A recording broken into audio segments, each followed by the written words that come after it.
పరిశుద్ధుడైన తండ్రి, నీ పరిశుద్ధ నామానికి స్తుతులు స్తోత్రం చెల్లిస్తున్నాము తండ్రి. అబ్రహాము, ఇస్సాకు, యాకోబుల యొక్క దేవా, నీవు మా మధ్య ఆత్మస్వరూపుడివై ఉన్నందుకు నీకే స్తోత్రం నాయనా. ప్రభా, ఈ మీర్పేటలో నీ దీనదాసుడు పాస్టర్ ఐజక్ గారు, సంఘము, యునైటెడ్ క్రిస్టియన్ ఫెలోషిప్ అరేంజ్ చేసిన ఈ కూటమిలో పాల్గొన్న ప్రతి ఒక్కరిని పేరు పేరున దీవించి ఆశీర్వదించండి. ప్రభా, ఈ తెలంగాణ రాష్ట్రాన్ని ఎప్పుడు శాంతి సమాధానాలతో కాపాడు నాయన. నీ పరిశుద్ధ శిలువ రక్తంతో ఈ కూటానికి వ్యతిరేకంగా ఉన్న అంధకార శక్తులను యేసు నామాన బంధిస్తున్నాము తండ్రి. నీ పునరుత్థాన శక్తితో నీ వచ్చు పర్యంతము నీ సాక్షులుగా జీవించే కృపను దయచేయమని మా ప్రభును రక్షకుడైన యేసు నామమున అడుగుచున్నాము పరమ తండ్రి. Amen, amen, amen. క్రీస్తు ప్రభుని అందు ప్రియమైన సహోదరి సహోదరులారా, 1978 సంవత్సరంలోన ఈ ప్రపంచానికి పెద్ద బుక్ పబ్లిషింగ్ కంపెనీ అమెరికాలో, అది రీడర్స్ డైజెస్ట్, వాళ్ళు ఒక పుస్తకాన్ని పబ్లిష్ చేశారండి. అదేంటంటే 500 greatest men ever lived in human history. అంటే కన్ఫ్యూషియస్ దగ్గర నుంచి మార్టిన్ లూథర్ కింగ్ జూనియర్ వరకు ఈ మానవ చరిత్రలోన మనుష్యుల మీద ఇంపాక్ట్ తీసుకొచ్చిన వారి జీవితాలను ఆ 500 మందిని ఇస్తుందండి. అందులోన ఒకే ఒక వ్యక్తి కన్య గర్భాన జన్మించి మానవ జాతిని పాపం నుంచి విముక్తి చేయడానికి సిలువలో మరణించి 3వ దినాన జీవముతో లేచిన వ్యక్తి, ఈ ప్రపంచాన్ని తలకిందులుగా చేసిన వ్యక్తి తన మాటల చేత, అది మన ప్రభువైన యేసుక్రీస్తు మాత్రమే. హల్లెలూయా. ఈ లోకంలోన 47 మతాలు ఉన్నాయండి. ఈ 47 మతాలు మన ప్రపంచంలోన, అంటే 1,00,00,000 మంది కంటే ఎక్కువ బిలీవర్స్ ఉన్న మతాలు ఒక 9 ఉన్నాయండి. ఆ 9 మన ఇండియాలో ఉన్నాయి. అయితే ఈ మతాలను స్థాపించిన వ్యక్తుల యొక్క సమాధుల దగ్గరికి ఈరోజు వెళ్ళినట్టయితే వారి సమాధులు బంగారములతోటి, అటుతోటి మన ఈవెన్ పుట్టపర్తి సాయిబాబా గారి సమాధే బంగారం. నెపోలియన్ బోనిపాట్ ఆయన టూంబ్ ప్యారిస్లో గోల్డ్. ఇలాగా మదీనాలో మన ముస్లిం సహోదరులు ప్రాఫెట్ మహమ్మద్ గారి సమాధి, అలాగే రాజ్ఘాట్లో మహాత్మా గాంధీది. ఇలాగా ఎక్కడికి వెళ్ళినా ఈ మతాలు మానవ జాతిలో రిఫార్మ్స్ తీసుకొచ్చిన వ్యక్తుల యొక్క సమాధులు ఉంటాయి. అలాగే ఈవెన్ థాయిలాండ్లోన బుద్ధుడి యొక్క సమాధి, బుద్ధుని యొక్క అస్థికలు. యాక్చువల్గా అశోకుడు ఒక 3000 పగోడాలకి, అంటే బుద్ధుని యొక్క హస్తికను బుద్ధగయాలో నుంచి ప్రపంచమంతా ఆ బుద్ధిజాన్ని ప్రచారం చేసినప్పుడు వాటికి పంపించి అక్కడ పెద్ద పెద్ద పగోడాలను, అంటే దాని మీద వాళ్ళు బుద్ధిస్ట్ ఆలయాలు నిర్మిస్తారు. ఈ సమాధులు, ఏ సమాధిని మనం ఓపెన్ చేసినా అందులో వాళ్ళ శరీరం మట్టయిపోయి కొద్ది దుమ్ములు, ఎముకలు దొరుకుతాయి. అయితే ఈ ప్రపంచానికి ఒకే ఒక ఖాళీ సమాధి మన ప్రభువైన యేసుక్రీస్తు యొక్క ఖాళీ సమాధి అండి. ఎర్త్ మోస్ట్ సీరియస్ వూండ్, ఈ భూగోళానికి మానని పెద్ద గాయం ఏంటంటే యేసు ప్రభు యొక్క సమాధి. ఇప్పుడు మన ప్రభువైన యేసుక్రీస్తు ఆయన రక్షకుడు, దేవుడు అని నమ్మిన దేశాలు ఈ లోకంలోన 123 దేశాలు, అంటే మన యునైటెడ్ నేషన్స్ మెంబర్ కంట్రీస్ 193. అందులోన యేసు ప్రభు రక్షకుడు, దేవుడు అని నమ్మిన దేశాలు 123 దేశాలు. క్రైస్తవులు 270 కోట్ల మంది ప్రపంచమంతా. అలాగే 57 దేశాల్లో మన ముస్లిం సహోదరులు యేసు ప్రభుడు ఒక ప్రవక్త అని నమ్మిన వ్యక్తులు. ఖురాన్లో ఆ 114 చాప్టర్స్లోన యేసు ప్రభు కోసం 25 సార్లు చెప్తుంది. ఇస్లాంని స్థాపించిన ప్రాఫెట్ మహమ్మద్ గారి కోసం 4 సార్లు చెప్తుంది. యేసు ప్రభు తల్లి పేరిట 19వ సూర మరియామ్ అని ఉన్న సూర ఉంటుంది. అయితే మన ముస్లిం సహోదరులు నమ్మేది ఏంటంటే ఆయన ఒక ప్రవక్త. ప్రవక్తకి యేసు ప్రభుకి డిఫరెన్స్ ఏంటంటే ఒకటే మేజర్ డిఫరెన్స్. మన పరిశుద్ధ గ్రంథంలో ఆది కాండం నుంచి ప్రజ్ఞా గ్రంథం వరకు మనం ఎక్కడ చూసినా ఎప్పుడు ప్రవక్తలు ప్రవచించినా ముందు కానీ వెనకాత కానీ ఆ తర్వాత వాళ్ళ మాటలకి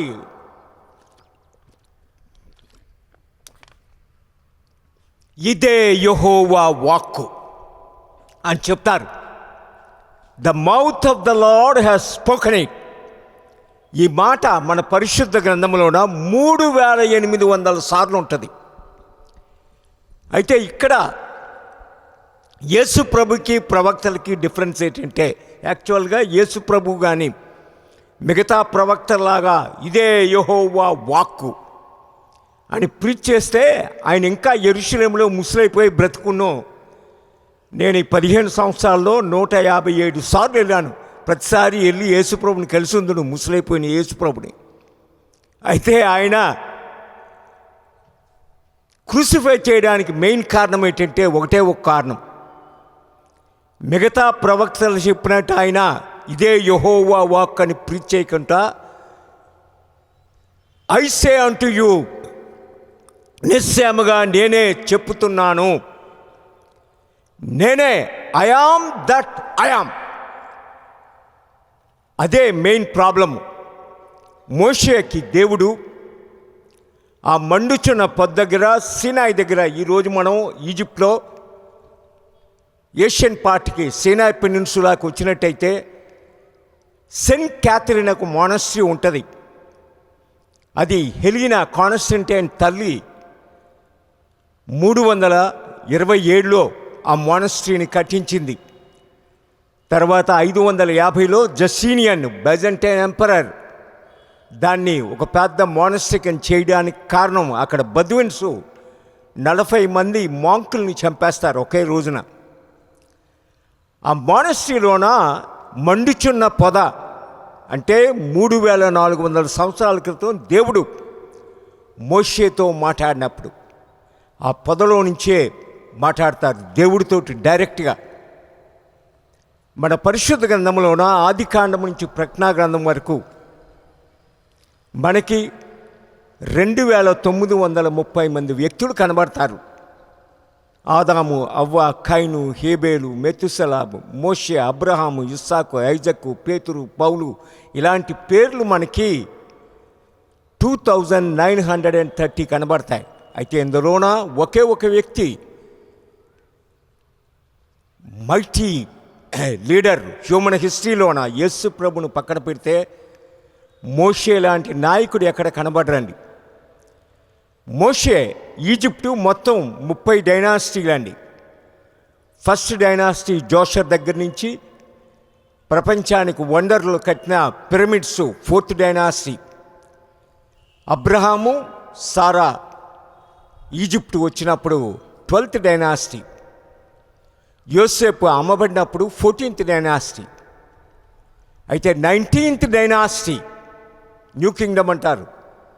ఆ 19th డైనాసిటీ రామ్సెస్ I ఎంపైర్కి అమెరికా సూపర్ పవర్ 100 సంవత్సరాలు బట్టేనండి.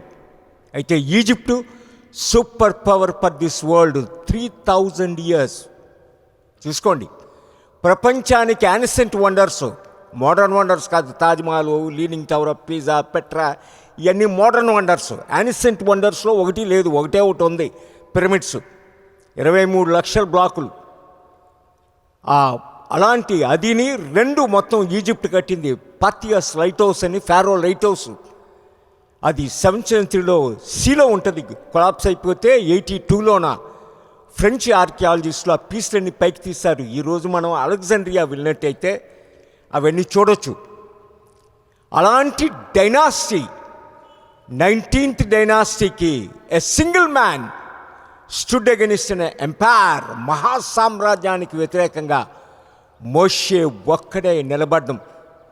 ఆయన లైఫ్లోన 42 అద్భుతాలు చేశారు. ఆయన కర్రతోటే 15 అద్భుతాలు చేశారు. సూపర్ పవర్ కింగ్డమ్ని he brought them on to the knees. You imagine, he destroyed empires with his staff. అలాంటి గ్రేటెస్ట్ లీడర్ మోషే లైఫ్లోన మొదటి first 40 years he brought up as a prince of Egypt. Next 40 years fugitive with murder case తోటి పారిపోతాడు మిద్యాన్కి. Next ఆ burning bush దగ్గర దేవునితో మాట్లాడినప్పుడు he became a zero to all time greatest hero. మోషే అక్కడ మాట్లాడినప్పుడు దేవుడు నీ పేరేంటి అని అడిగినప్పుడు ఆయన ఒక మాట అంటారండి. ఆయన హీబ్రూలోన ఎలోహ్ అషీర్ ఎలోహ్ అంటే ఐయామ్ దాట్ ఐయామ్. నేనే ఉన్నవాడును అనువాడను. నాకు ముందు కానీ వెనకాతలు కానీ ఎవరుండ్రు, ఐయామ్. అదే మాటని మన ప్రభువైన యేసుక్రీస్తు ఆయన మినిస్ట్రీలోన 10 సార్లు యూజ్ చేస్తారండి. ఎలో అషీర్ ఎలో ఐయామ్ దట్ ఐయామ్ అన్నది. అంటే ఆ తండ్రి అయిన దేవుడు ఎలాగైతే నేనే అని చెప్పారో, ఆయన కుమారుడుగా ఈ లోకానికి వచ్చారు మానవ జాతిని రక్షించడానికి. ఆయన నేను తండ్రి ఒకటే అని చెప్పిన దానికి మన జాన్స్ గాస్పెల్లోనే 10 సార్లు కనబడుతుందండి. మొదటిగా సుకార్ ఆ వెల దగ్గర యోహాను సువార్త 4వ అధ్యాయం 14వ వచనంలోన ఆ సమరటన్ ఉమెన్తో మాట్లాడినప్పుడు ఈ నీళ్లు తాగువాడు తిరిగి దప్పుకుంటారు, నేనిచ్చు నీళ్లు తాగువారు ఎప్పుడు దప్పుకుంటారు, నేను ఇచ్చి నీళ్ళు. తరువాత మనం చూసినట్టయితే యోహాను సువార్త 6వ అధ్యాయం కపెర్నహూము సినగోగులో ఆయన మాట్లాడతారు శరీరం రక్తం కోసం. 35, 41, 48, 51 ఆ వచనాలు మనం చూసినట్టయితే జీవాహారం నేనే, I am the living bread అని ఆయన మాట్లాడడం. మూడవది మనం చూసినట్టయితే మనకి యోహాను సువార్త 8వ అధ్యాయం 12వ వచనంలో ఆయన చెప్పేది ఏంటంటే లోకము యొక్క వెలుగును నేనే, I am the light of the world. లోకానికి వెలుగును నేనే అని యేసు ప్రభు చెప్పడం. అదే యోహాను సువార్త 8వ అధ్యాయం 58వ వచనం మనం చూసినట్టయితే మనకు కనిపించేది జూదులు మాట్లాడుతున్నప్పుడు ఆయన అంటారు, నేను అబ్రహాముకు ముందే ఉన్నాను, ఐ ఎగ్జిస్టెడ్ బిఫోర్ అబ్రహాం. మీ తండ్రి అబ్రహాము నా దినము చూడాలని ఆశించాడు, చూసి సంతోషించాడు. అనగానే జూదులకి మండిపోద్ది.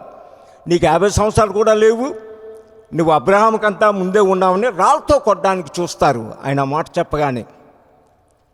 మనం ఆ 10వ అధ్యాయం 7వ వచనంకి వచ్చినట్టయితే, యోహాను సువార్త, గొర్రెలో పోవు ద్వారము నేనే. ఈ ఇజ్రాయెల్ దేశంలో అండి మనం వెళ్ళినట్టయితే, స్పెషలీ బేత్ సహూర్, అది బెత్లెహేము 4 డివిజన్లు అండి. బేత్ లెహేమ్ అంటే అరబిక్లో కూడా రొట్టెల, బేత్ అంటే ఇల్లు, లెహేమ్ అంటే మాంసం. హీబ్రూలోన బేత్ లెహేమ్ అంటే రొట్టెల ఇల్లు బెత్లెహేము. బేత్ సహూర్ అంటే యెరూషలేము దేవాలయంలో అర్పించే ఆ గొర్రెలన్నీ కూడా ఇక్కడే పెంచుతారు. అందుకే దేవదూత గొర్రెల కాపరికి చెప్పడానికి ఆ వర్తమానం కారణం. బేత్ సహూర్, అలాగే బేత్ జాలా, అలాగే ఎఫ్రాతా, బెత్లెహేమ్ ఎఫ్రాతా. రాహేలు యొక్క సమాధి ఆ ఎంట్రన్స్లోనే ఉంటుంది. యాకోబు ఈ విషయాన్ని యోసేపు ఈజిప్ట్లో ఉన్నప్పుడు చెప్తారు. మీ అమ్మ చనిపోతే నేను బెత్లెహేమ్ ఎఫ్రాతా దగ్గర పాతిపెట్టాను అని చనిపోయే ముందు యాకోబు యోసేపుకి ఈజిప్ట్లో చెప్తారు. ఇక్కడ మనము చూసినట్టయితే ఆ కేవుల్లోన డోర్లు ఉండవండి. ఈ గొర్రెల కాపరే ఆ కేవుకు అడ్డుగా పడుకుంటాడు. గొర్రె పైకి వెళ్ళాలంటే ఆయన మంచి దాటి వెళ్ళాలి. దాన్నే మన ప్రభువు ఉపయోగించి యోహాను సువార్త మనకి 10వ అధ్యాయం 7వ వచనంలో, గొర్రెలో పోవు ద్వారము నేనే. అలాగే అదే 7వ అధ్యాయం 11 నుంచి 14 వచనాలు మనం చూసినట్టయితే, నేను మంచి కాపర్ని, I am the good shepherd. అలాగే 11:25 వచ్చేసరికి, లాజరు చనిపోయి 4 దినాలు అవుద్ది, ఆయనకి తెలిసినా రారండి. కారణం ఏంటంటే he want to prove who he is.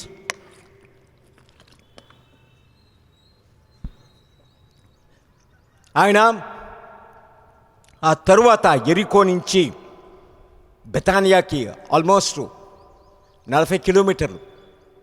ఆయన వచ్చిన తర్వాత ఒక పర్టికులర్ స్పాట్లోన మార్తా కలిసి ఇలాగా సహోదరుడు లాజర్ చనిపోయాడని, అక్కడ ఆయన ఒక మాట్లాడతారండి. ఈరోజు అదే ప్లేస్లోన ఒక గ్రీక్ ఆర్థడాక్స్ చర్చ్ ఉంటుంది, దాన్ని కొమామరేట్ చేసి, అదే యోహాను సువార్త 11:25లో, జీవాన్ని పునరుత్థానాన్ని నేనే, నా యందు విశ్వాసం ఉంచిన వాడు చనిపోయినా తిరిగి లేస్తాడు, బ్రతికి నా యందు విశ్వాసం ఉంచువారు మరణాన్ని చరిచూడరు అని చెప్పిన మాట అక్కడే. దేవుని కృపాలన నేను ఇజ్రాయెల్ దేశం 42 సంవత్సరాలుగా వెళ్తున్నానండి, 84 నుంచి. అయితే మొట్టమొదట 1984లోన నేను వెళ్ళినప్పుడు, ఆ బెతనీ దగ్గరికి వెళ్ళినప్పుడు, ఆ లాజర్ సమాధి లోనకి దిగి, మెట్లు దిగి ఆ కిందకి వెళ్ళినప్పుడు, ఆ కేవులోకి నాకు సడన్గా నా చెవిలోన ఒక మాట రింగ్ అవుతుంది, లాజరు బయటకు రా. నేను న్యూ టెస్ట్మెంట్ చదివినప్పుడు మనకి కనిపించేది ఏంటంటే, 11 మంది వ్యక్తులు చనిపోయిన తర్వాత తిరిగి లేగడం మనకు కనబడుతుంది. మొదటిగా మొదటి రాజులు 17వ అధ్యాయంలో ఏలియా ప్రవక్త సారెఫాతులో విధవరాలు కుమారుణ్ణి లేపడం. 2వ రాజు 4వ అధ్యాయంలో షునేమిలోన, అంటే తాబూరు కొండకి దగ్గర ఉంటుందండి అది, అక్కడ ఎలీషా ప్రవక్త, ఏలియా 16 అద్భుతాలు చేస్తే ఎలీషా 32 అద్భుతాలు చేశారండి, double portion of the spirit. ఆయన ఒక రిచ్ లేడీ, షునేమి లేడీ యొక్క కుమారుని లేపడం. అలాగే మనము 2వ రాజులు 13వ అధ్యాయం చూసినట్టయితే, ఎలీషా చనిపోయి ఆయన పాతిపెట్టబడతారు ఎన్నో సంవత్సరాలు అయిపోద్ది. ఈలోపు ఒకడు చనిపోయాడు. వాడిని పాతిపెట్టడానికి తీసుకొస్తుంటే మోయాబీయులు అవతల సైడు, అంటే ఇప్పుడు ప్రజెంట్ మోడర్న్ జోర్డాన్, ఆ మోయాబీయులు ఏమొచ్చి ఇజ్రాయెల్ మీద దండెత్తడానికి సైన్యంతో వస్తున్నారు. అది చూసి జడిసిపోయి ఏలియా యొక్క సమాధి యొక్క రాయి తీసి ఈ చనిపోయిన శవాన్ని అందులో పడేసి పారిపోతారు. ఎలీషా యొక్క సమాధిని ఇది చేయగానే ఆ ఎముకలకి ఎప్పుడైతే ఈ డెడ్ బాడీ తగిలిందో జీవంతో లేచిపోతాడు. మనకి ఓల్డ్ టెస్ట్మెంట్లో ఈ మూడు కనబడతాయి. న్యూ టెస్ట్మెంట్ వచ్చేసరికి మన ప్రభువైన యేసు క్రీస్తు. మన మొత్తం పరిశుద్ధ గ్రంథంలో ఆది కాండం నుంచి ప్రకటన గ్రంథం వరకు మనకి 14,810 రికార్డెడ్ మిరాకిల్స్ కనబడతాయి. అందులో న్యూ టెస్ట్మెంట్ 4 సువార్తల్లోన, మాథ్యూ, మార్క్, లూక్, జాన్లోన, గాస్పెలర్స్ ఓన్లీ 37 రికార్డ్ యేసు ప్రభు చేసిన అద్భుతాలే రికార్డ్ చేశారు. దానికి కారణం ఒకటి ఉంది. యోహాను సువార్త 21:25లో ఏం చెప్తుందంటే, యేసు చేసిన కార్యములు అనేకములు కలవు, అట్టిదాన్ని ప్రతిదాన్ని వివరించి రాస్తే అలాంటాటికి ఈ లోకం పుస్తకాలు పట్టవట. ప్రపంచంలో బిగ్గెస్ట్ లైబ్రరీ యేసు ప్రభు కాలంలో అలెగ్జాండ్రియా లైబ్రరీ. అయితే ఇస్లాము 641లో ఎంటర్ అయినప్పుడు ఆ లైబ్రరీని తగలబెట్టేస్తారు మొత్తం. ఇప్పుడు ప్రపంచానికి అతిపెద్ద లైబ్రరీ అమెరికాలో వాషింగ్టన్ డీసీలోన అమెరికన్ కాంగ్రెస్ లైబ్రరీ. 18 కోట్లకు పైన పుస్తకాలు ఉంటాయి. యోహాన్ చెప్తుంది ఏంటంటే, ప్రతిదీ యేసు ప్రభు చేసింది కానీ వివరించి రాస్తే ఆ పుస్తకాలకి భూలోకం పట్టదట. అంటే అందుకే సాయంకాలమైనప్పుడు ఆయన అనేక మందిని స్వస్థపరచను అని రాసేస్తుంది. వాళ్ళు రికార్డ్ చేసింది 37. అంటే దాని అర్థం ఏంటంటే, ఇండియాలో సుమారు 7 లక్షల గ్రామాలు ఉన్నాయి. యేసు ప్రభు కోసం ప్రతిదీ రాస్తే ప్రతి గ్రామంలోనూ ఒక అమెరికన్ కాంగ్రెస్ లైబ్రరీ ఉండాలి. అది యోహాను చెప్తున్న మాట. అయితే వాళ్ళు రికార్డ్ చేసింది 37 మిరాకిల్స్, 23 శరీర స్వస్థత, 9 ప్రకృతి మీద, 5 రొట్టెలు 2 చేపల 5,000 మందికి, సముద్రం మీద నడడం, తుఫాన్ని గద్దించడం, ఇలాగా. చనిపోయిన వారిని లేపింది 3. లూకాసు వార్త 7:11 నుంచి చూసినట్టయితే నాయిన్ దగ్గర ఆయన లేపింది విధవరాలు కుమారుణ్ణి. నేను 15 డేస్ బ్యాక్ అక్కడే ఉన్నానండి నాయింద. అలానే జైరూస్ కుమార్తెని కపెర్నహూములో మనం మత్తయి సువార్త 9:20 నుంచి చూసినట్టయితే కపెర్నహూములో జైరూస్ కుమార్తెను తలీతా కుమి అని లేపుతారు.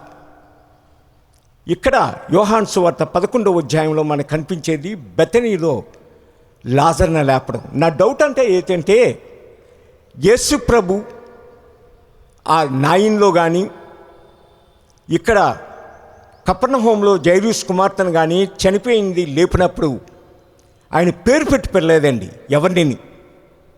అయితే లాజర్ సమాధి దగ్గరికి వచ్చినప్పుడు లాజరు బయటకు రా, లాజర్ని పేరు పెట్టి పిలుస్తున్నారు. నాకు ఎప్పుడూ ఒక డౌట్ ఉంటుంది, ఇక్కడ లాజర్ని పేరు పెట్టి పిలడానికి కారణం ఏంటని. నేను మొట్టమొదటి వెళ్ళినప్పుడు నేను రోమన్ క్యాథలిక్ బ్యాక్గ్రౌండ్లో వచ్చేవాడిని.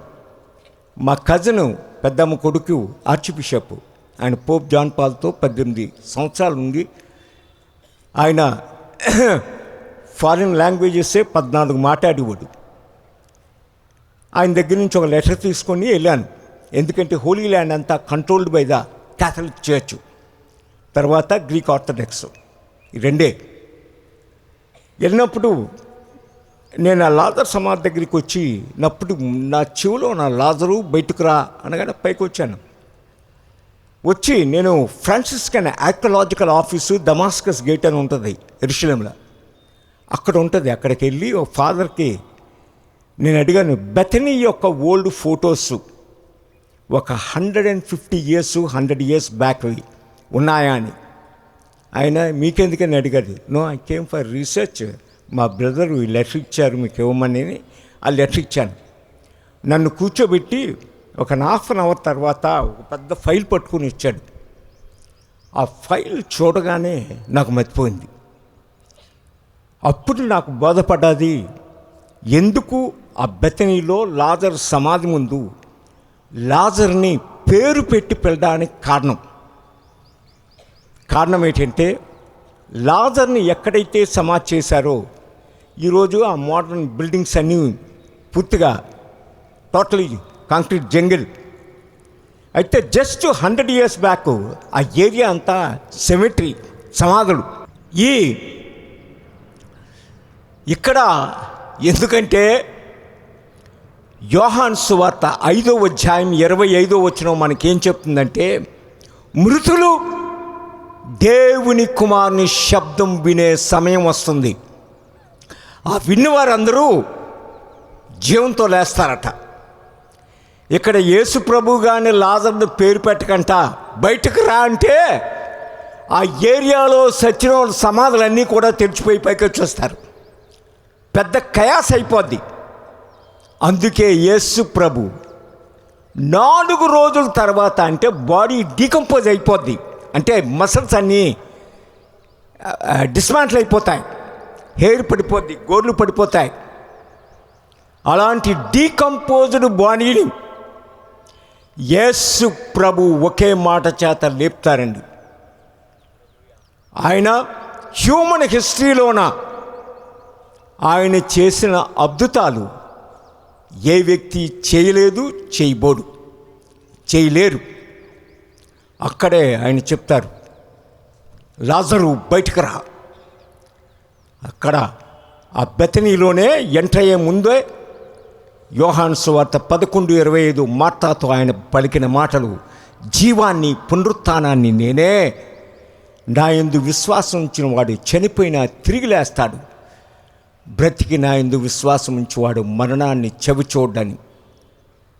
అలానే యోహాను సువార్త 10వ అధ్యాయం మనం 30వ వచనం చూసినట్టయితే, నేనును తండ్రిని ఏకమై ఉన్నామని చెప్తారు. I and the father is one. అంటే మోషే ఎక్కడ మండుచున్న పొద్దు దగ్గర ఏ దేవుడైతే చూశారో, నేను అదే దేవుణ్ణి. ఎలోహి అషీర్ ఎలోహి, I am that I am. నేను తండ్రి ఏకమై ఉన్నా, నన్ను చూచిన వాడు తండ్రిని చూచి ఉన్నాడని చెప్పడానికి ఫిలిప్తో కారణం అదే. అలానే మన ప్రభువు యోహాను సువార్త 15వ అధ్యాయంలోన 1వ వచనం 5 వచనాల్లోన ఆయన చెప్పింది ఏంటంటే,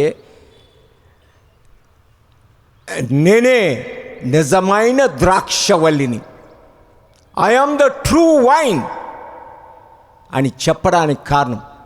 అలానే గెత్సెమనీలోన యోహాను సువార్త 18వ అధ్యాయం 5వ వచనం చూసినట్టయితే, యూదా 600 మంది రోమన్ సైనికులు, 400 మంది టెంపుల్ గార్డ్స్, 250 మంది శాన్హెడ్రిన్ పోలీసు, 50 గుర్రాలతోటి 1250 మంది ఆయన అరెస్ట్ చేసడానికి వచ్చినప్పుడు ఆయన, మీరెవరిని వెతుకుతున్నారని అడుగుతారు. నజరేయుడైన యేసుని, నేనే ఆయన్ను, ఐ యామ్ దాట్. దెబ్బతో అందరూ కింద పడిపోతారు. ఇక్కడ ప్రకటన గ్రంథం 1వ అధ్యాయం 18వ వచనం మనం చూసినట్టయితే, పాత్మోస్లోన AD 96లో జాన్ని ఆ 10 kilometers రాకీ ఐలాండ్లోన డొమిషియన్ చక్రవర్తి ఆయన మండుచున్న నూనెలో వేస్తే ఆయన చనిపోలేదండి. తిరిగి లేచినప్పుడు జడిసిపోయి 70 kilometers ఈజియన్ సీ నుంచి టర్కీలో ఆ ఐలాండ్ దగ్గర ఆయన ఉన్నప్పుడు దేవుడు పరలోకాన్ని ఆదివారం నాడే ప్రభు దినాన్న 1:10 రెవల్యూషను పరలోకాన్ని ఓపెన్ చేసి యోహాన్ని తీసుకెళ్ళినప్పుడు ఆయన పలికిన మాట, ఆ మొదటి చాప్టర్ 18వ వచనం ఏంటంటే, ఇదిగో నేను మృతుడినైతిని సదాకాలము జీవించుచున్నాను అనడానికి కారణం, ఆయన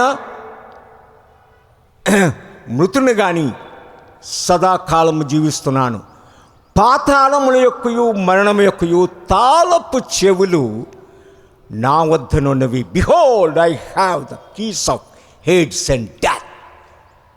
ఇలాగా నేనే అంటే అక్కడ మోషేకి ఏ దేవుడైతే మండుచున్న పొడ దగ్గర ఎలోహి అషూర్ ఎలోహి అని చెప్పింది, తిరిగి భూమి మీద మనుష్య కుమారుడి కింద వచ్చినా నేనే దేవుణ్ణి.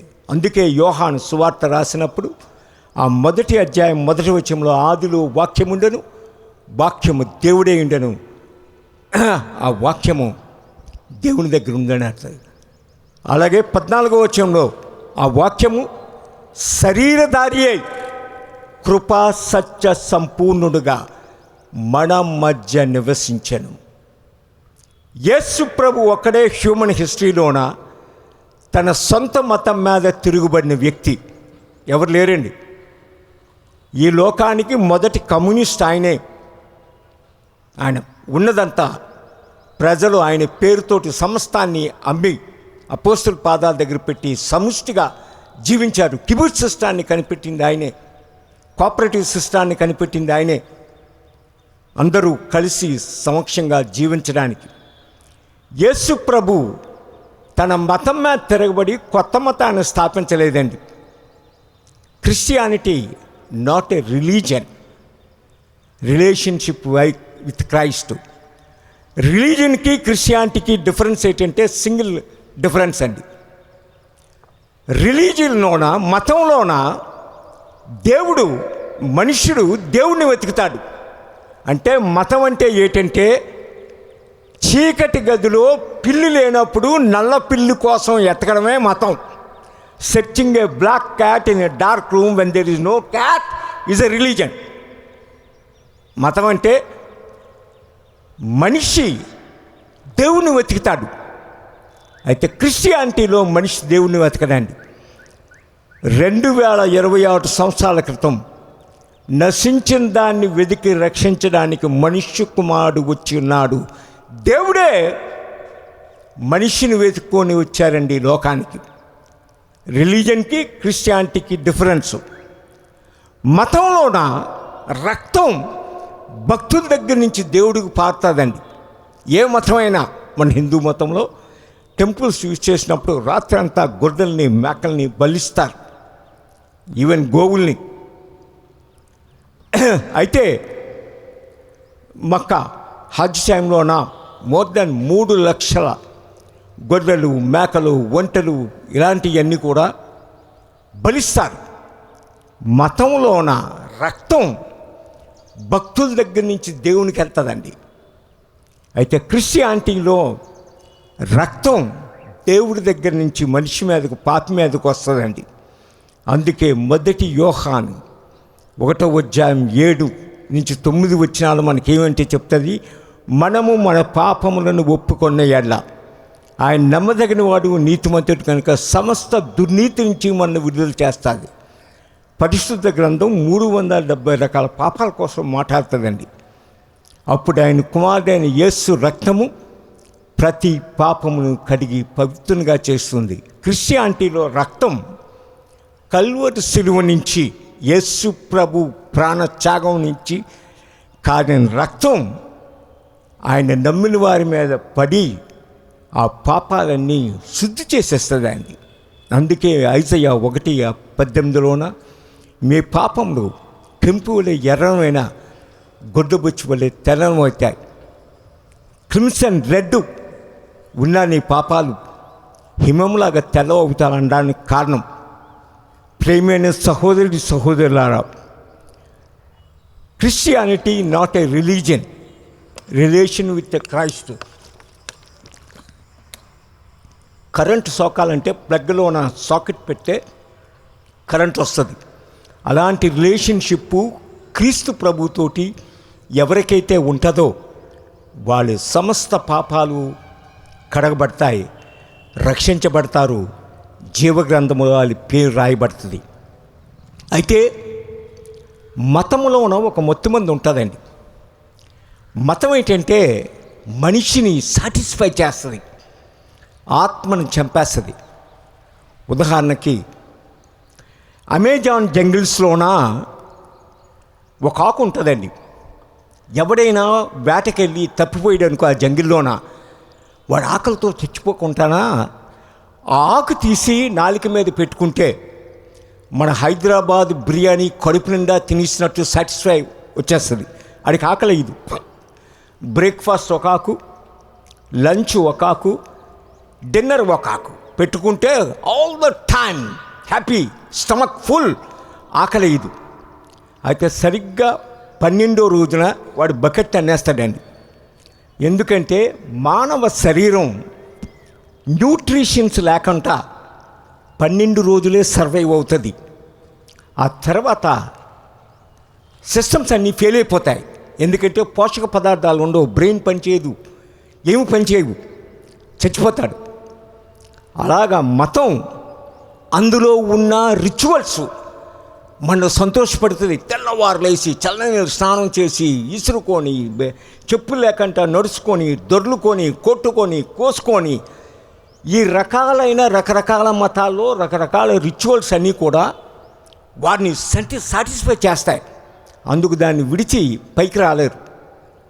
రకరకాల రంగుబట్టలు వేసుకొని చెప్పులు లేకుండా కొండలెక్కుకొని ఎవరిని కలకంట పైన వండుకొని తిని నెత్తి మీద మూటలు ఎట్టుకొని మైలు కొలిది నడ్డం సాటిస్ఫై చేస్తుంది.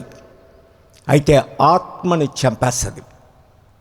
అలాగే చైనాలోన మావో టైంలోన కరువు వచ్చినప్పుడు 1950s ఆ రోజుల్లో చైనా యొక్క పాపులేషన్ 60 కోట్లు, 30 crores పైన ఈ కరువు వల్ల చచ్చిపోయారు. మావో చేసిన ఫూలిష్ పని వల్ల. ఏంటంటే ఆ ప్రజలు ఆకలికి తట్టుకోలేక స్వీట్ గ్రాస్ అని ఉంటుంది గడ్డి, ఆ గడ్డితో రొట్టెలు చేసుకొని పెద్ద పెద్ద రొట్టెలు చేసుకొని తినేస్తే నాలుగుకి చాలా టేస్ట్. ఆ స్వీట్ గ్రాస్ బ్రెడ్ తిని వరకు స్టమక్ ఫుల్లు. అయితే 12 రోజుల తర్వాత కుప్పల శవాలు, ఏ విలేజ్ వెళ్ళినా శవాలే. You imagine 50% of the population dead, 30 కోట్ల మంది. ఇక్కడ రిలీజియన్ చేసే పని ఇదే. అవి శరీరాన్ని సాటిస్ఫై చేస్తుంది, ఆత్మను చంపేస్తుంది. అందుకే యేసు ప్రభు ఏ మతాన్ని స్థాపించలేదండి. ఇక్కడ ఉన్న ఏ మతం అయినా భూలోకంలో 47 మతాలు అన్నీ ఒకే స్థలానికి తీసుకెళ్తే అది నరకం. క్రిస్టియన్ మతం కూడా నరకానికి తీసుకెళ్తుంది. యేసు ప్రభుతో ఉన్న నీ రిలేషనే నీ పేరు నిత్య జీవంలో రాయబడుతుంది. ఒక చిన్న ఎగ్జాంపుల్ చెప్తాను. ఒకసారి ఒక కుర్రోడికి ఒళ్ళంతా దురదలు, మరి ఏ వంకాయలు తిన్నాడో కానీ ఎక్కడ పడితే అక్కడ బాడీ అంతా గోక్కొని దురదలు.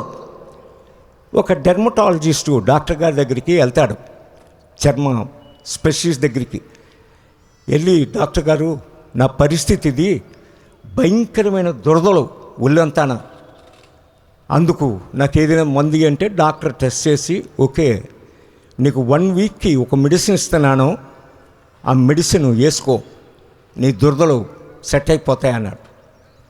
అనగానే ఈయన ఆ ట్యాబ్లెట్లు తీసుకొని 1 వారం రోజులు వేసుకున్నాడండి. అయితే ఈడు దురదృష్టం ఏంటంటే వారం రోజులు రోజుకు 6 ట్యాబ్లెట్లు మింగుతున్నా 1% కూడా ఈ దురదలు తగ్గలేదండి. దయ తక్కంట వీడి గోళ్ళు పెరిగిపోతున్నాయండి. ఈ వారం రోజుల్లోనే గోళ్ళు పెరిగిపోయేవి. వీడు బోధపడక డాక్టర్ గారి దగ్గరికి వెళ్తాడు, డాక్టర్ మీరు చెప్పిన మందులని వాడాను, 1% దురద కూడా తగ్గలేదు, ఓన్లీ గోళ్ళు పెరుగుతున్నాయి అన్నాడు. అప్పుడు డాక్టర్ చెప్తాడు, రే నేను నీకు మందు ఇచ్చింది దురద పోవడానికి కాదురా, దురద వచ్చినప్పుడు గోక్కోవడానికి గోళ్ళు కావాలా, అందుకు గోళ్ళు పెరగడానికే మందు ఇచ్చానురా, దురదేసినప్పుడల్లా బకురుకోరా ఈ గోళ్ళుతో అని. మతం చేసే పని ఇదే.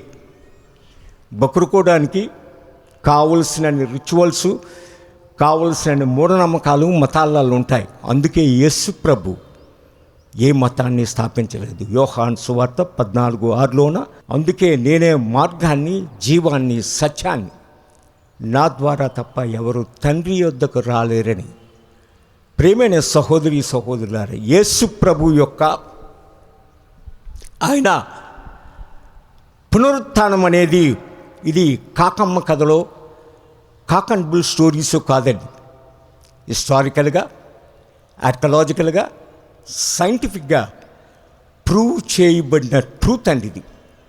హిస్టారికల్ ఫ్యాక్ట్స్ మనం చూసినట్టయితే 4 సువార్తల్లోన మాథ్యూ, మార్క్, లూక్, జాన్, మత్తయి 28వ అధ్యాయం, మార్కు 16వ అధ్యాయం, లూకా 24వ అధ్యాయం, యోహాను సువార్త 20వ అధ్యాయం మనకి చెప్పేది ఏంటంటే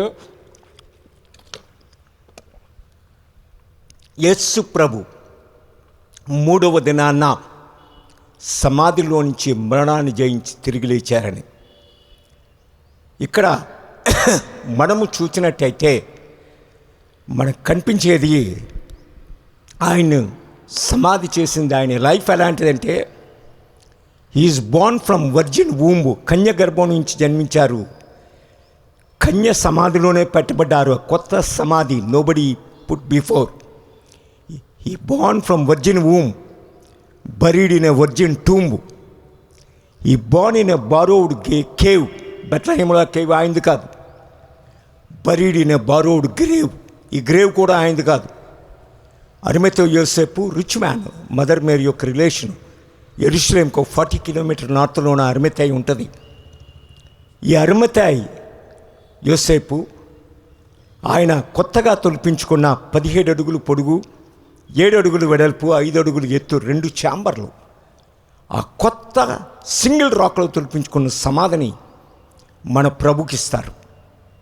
ఇక్కడ ఒక రాయి, 2 టన్నుల రాయి, 5 అడుగులు సర్కంఫరెన్స్ ఆ గాడిలో పెడతారు. రోమన్ సోల్జర్సు ఎప్పుడైతే ఈ అన్నా కైఫా ఫిలా దగ్గరికి వెళ్ళి, అన్నా హై ప్రీస్ట్ అండి, 9th నుంచి 18th వరకును ఈ దేశం ఇజ్రాయెల్ దేశం జనరల్ పోంపే BC 63లో కాంకర్ చేస్తారు. అప్పటి నుంచి ఇది అంటే north Africa, Egypt, Libya, Syria ఇవన్నీ జనరల్ రోమన్ అండర్లో ఉండేవి. అయితే రోము ఇది హెరోద్ ద గ్రేట్ని BC 37లో వీళ్ళకి రాజకం చేసి పంపుతాడు. హెరోదు జూదుడు కాదండి, తల్లి జూదురాలు, వాళ్ళ తండ్రి అరబ్ ఇడుమియాను. మనం జోర్డాన్ వెళ్తే పెట్రా, నెబాటియన్స్, వీళ్ళే వెరీ రిచ్ పీపుల్. వాళ్ళ ఆ ఫ్యామిలీ హెరోదు రోమ్లో చదువుకున్నాడు. హెరోదు తండ్రి పేరు అంతిపాతేర్.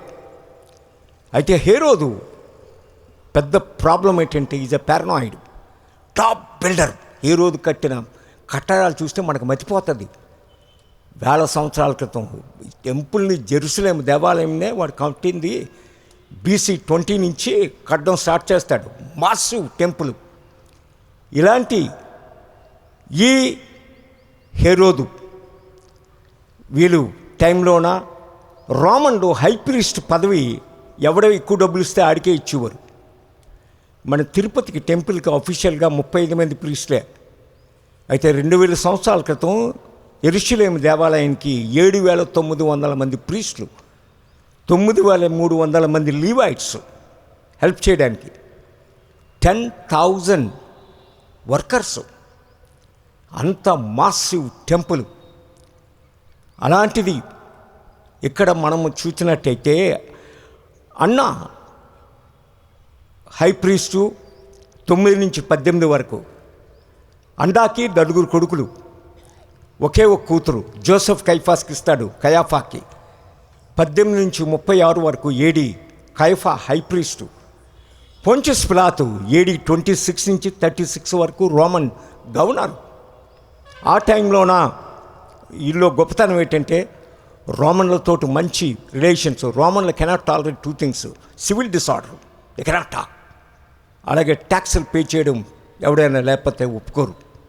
వాళ్ళతో ఈ మెయింటైన్ చేసి డబ్బులు ఇచ్చి బ్రైబ్ చేసి హై ప్రీస్ట్ పదవి కొనుక్కుంటాడు. ఇక్కడ వెళ్ళి ఆ వంచకుడు బతుకున్నప్పుడు చెప్పాడు 3వ దినాన లేస్తానని. ఆ గార్డింగ్ 3వ దినం వరకు మాకు ఇవ్వు అని అడిగినప్పుడు ఓకే. పెట్రోనియస్ అనే ఒక రోమన్ సెంచూరియన్ని 50 మంది గార్డ్స్ తోటి ఇస్తారు, ప్రపంచానికి టాప్ సోల్జర్స్. ఈ లోకం పుట్టిన దగ్గర నుంచి 7 సూపర్ పవర్లు అండి ఈ లోకానికి. మొదటిది అషీరియన్లు, రెండవది ఈజిప్షియన్ ఫారోలు, మూడవది బెబిలోనియన్స్ నెబుకద్నెజర్ టైంలో, నాలుగవది మేడో పర్షియన్స్ ఎస్తేర్ టైంలోన. మన ఎస్తేర్ గ్రంథంలో 1వ అధ్యాయం 1వ వచనంలో మన భారతదేశం పేరు ఉంటుంది. ఇండియా నుంచి ఇథియోపియా వరకు 127 సంస్థానాలు అష్యూరస్. అందుకే మన భారతదేశం 1970లో అష్యూరస్ యొక్క స్టాంప్ని పబ్లిష్ చేసింది. ఇండియాకి ఆర్యన్ బ్రాహ్మణిజం తీసుకొచ్చింది వీళ్ళే. BC 641లోనే ఆర్యులు ఈ దేశానికి వచ్చింది. ఈ దేశంలో ఉన్న ద్రావిడ్ని కిందకి తగిలేస్తారు. ఇక్కడ మనము చూసినట్టయితే మనకి 4వ సూపర్ పవర్ ప్రపంచానికి పర్షియన్లు, ఇరానియన్స్. ఇప్పుడు 5వది గ్రీకులు, అలెగ్జాండర్ ద గ్రేట్ 335లోన మన భారతదేశాన్ని కూడా జయించి ఏడుస్తాడు ఇంక రాజ్యాలు లేవా అని. అయితే అలెగ్జాండరు 33.5 సంవత్సరాల్లో conquer the whole world with his sword. ప్రపంచాన్ని Alexander the great conquered with his sword. అదే 33 సంవత్సరాల్లో మరొక వ్యక్తి ఈ లోకాన్ని కత్తి చేత కాదు కానీ మాట చేత జయించిన వ్యక్తి మన ప్రభు అయిన యేసుక్రీస్తు అండి. Alexander conquered the world with a sword. Jesus conquered the world with his word. Alexander సోర్డ్తో అయితే జీసస్ వర్డ్తో. అలెగ్జాండర్ సింహాసనాలు జయిస్తే మన ప్రభు సమాధుల్ని జయించారండి. ఆ గ్రీకు బ్రతుకున్న వారిని చంపితే ఈ యూదుడు చనిపోయిన వారికి జీవాన్ని ఇచ్చారండి. ప్రేమైన సహోదరి సహోదరులారా, లోకానికి 6th సూపర్ పవర్ రోమన్స్ అండి. ప్రపంచానికి మైటీ రోమన్ ఎంపైర్ రోము. అందుకే ఇప్పటికి కూడా Rome cannot build in a day. When you are in Rome, be as a Roman. Every road leads to the Rome అన్న సామెతలు ఉండడానికి కారణం ఇదే. The finest battles ever fought in human history olden డేస్లో fought by the Romans. Roman architecture, Roman law is the glory of the human race. అలాంటి mighty Roman empire చేసిన ఒకే ఒక తప్పు ఏంటంటే నజరేతు వడ్రంగిని 2 దొంగల మధ్య సిలువలో కొట్టడమే. అయితే అదే నజరేతు వడ్రంగి 250 ఇయర్స్లో రోమన్ వరల్డ్ని అంటే 46 దేశాలని క్రైస్తవ దేశాలుగా మార్చింది మన ప్రభు అయిన యేసుక్రీస్తు అండి. Rome became a head down and legs up. ఈరోజు ప్రపంచానికి శాసించేది క్రైస్తవులే. ప్రేమైన సహోదరి సహోదరులారా, అలాంటి మైటీ రోమన్ ఎంపైర్ ప్రపంచానికి 6th super power. 7th super power America. పెద్ద సూపర్ పవర్ దేశమైన అమెరికాకి దేశాలు లేవండి. బ్రిటన్ 800 సంవత్సరాలు 56 దేశాలు పాలించిందండి బ్రిటన్. అంటే ఈరోజు కామన్వెల్త్ కంట్రీస్ అన్నీ కూడా బ్రిటిష్ ప్రపంచంలోన. మనకి అఖండ భారతం బ్రిటిష్ రాకముందు మన భారతదేశం 545 దేశాలండి. విజయనగరం ఒక రాజు, బొబ్బులు ఒక రాజు. ఎక్కడికక్కడికి పరిగెడితే అరగంట ఈడికాడికి యుద్ధాలు. ఇలాంటి వాళ్ళని అందరినీ తన్ని ఆఫ్ఘనిస్తాన్ నుంచి బర్మా, శ్రీలంక వరకు అఖండ భారత్, ఇండియన్ కాంటినెంట్ అంతా ఒకటి కింద చేసింది ఆలయండి. లాంగ్వేజ్ని, ఇంగ్లీష్ని దే గేవ్ ఏ గ్లూ. ఎందుకంటే మనం మాట్లాడేది 5,551 భాషలు మన భారతదేశంలో. మనం రైల్వే స్టేషన్కి వెళ్తే బేబేల్ టవరు, ఎయిర్పోర్ట్కి వెళ్తే బేబేల్ టవరు. ఇక్కడి నుంచి కొన్ని కిలోమీటర్లు దాటితే ఇంకో లాంగ్వేజ్, ఇంకో కల్చరు మందే. అలాంటి దేశానికి they gave a English group. అందుకే ఈరోజు 4.5 కోట్ల మంది మన హిందూ సహోదరులు క్రిస్టియన్ దేశాల్లోన 123 క్రిస్టియన్ దేశాల్లోన సిటిజన్షిప్లు అయిపోయి వైస్ ప్రెసిడెంట్లు ఇవన్నీ ఉండడానికి కారణం ఇంగ్లీష్ అండి.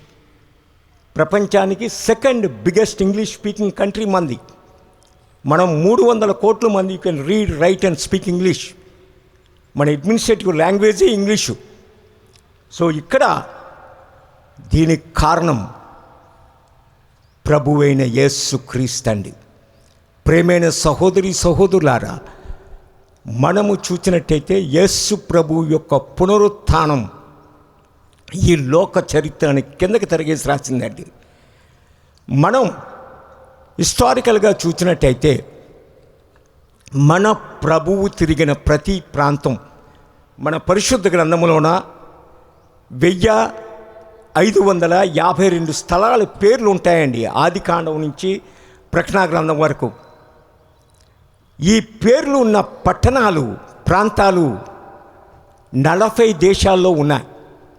అంటే యూరోప్లోన ఇటలీ దగ్గర నుంచి Greece, Turkey, Patmos, Cyprus, Santorini, Rhodes, North Africa, Morocco, Tunisia, Libya, Egypt, Sudan, Ethiopia, Eritrea, ఇటుపక్క Israel, Lebanon, Syria, Jordan, Saudi Arabia, Yemen, Iraq, Kuwait, Qatar, Bahrain, UAE, Oman, Iran, మొత్తం 3 కాంటినెంట్స్లోన 40 దేశాలు Bible belt అండి.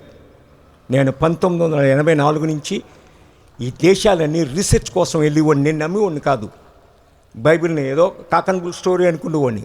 నాకు ఆ రోజుల్లోనే GOD God is DOJ dog, దేవుడి గీవుడి ఇప్పుడేటి చచ్చిపోయే ముందు కాలు చేతులు పడిపోతే అప్పుడు దేవుడు అనాలని వాడిని.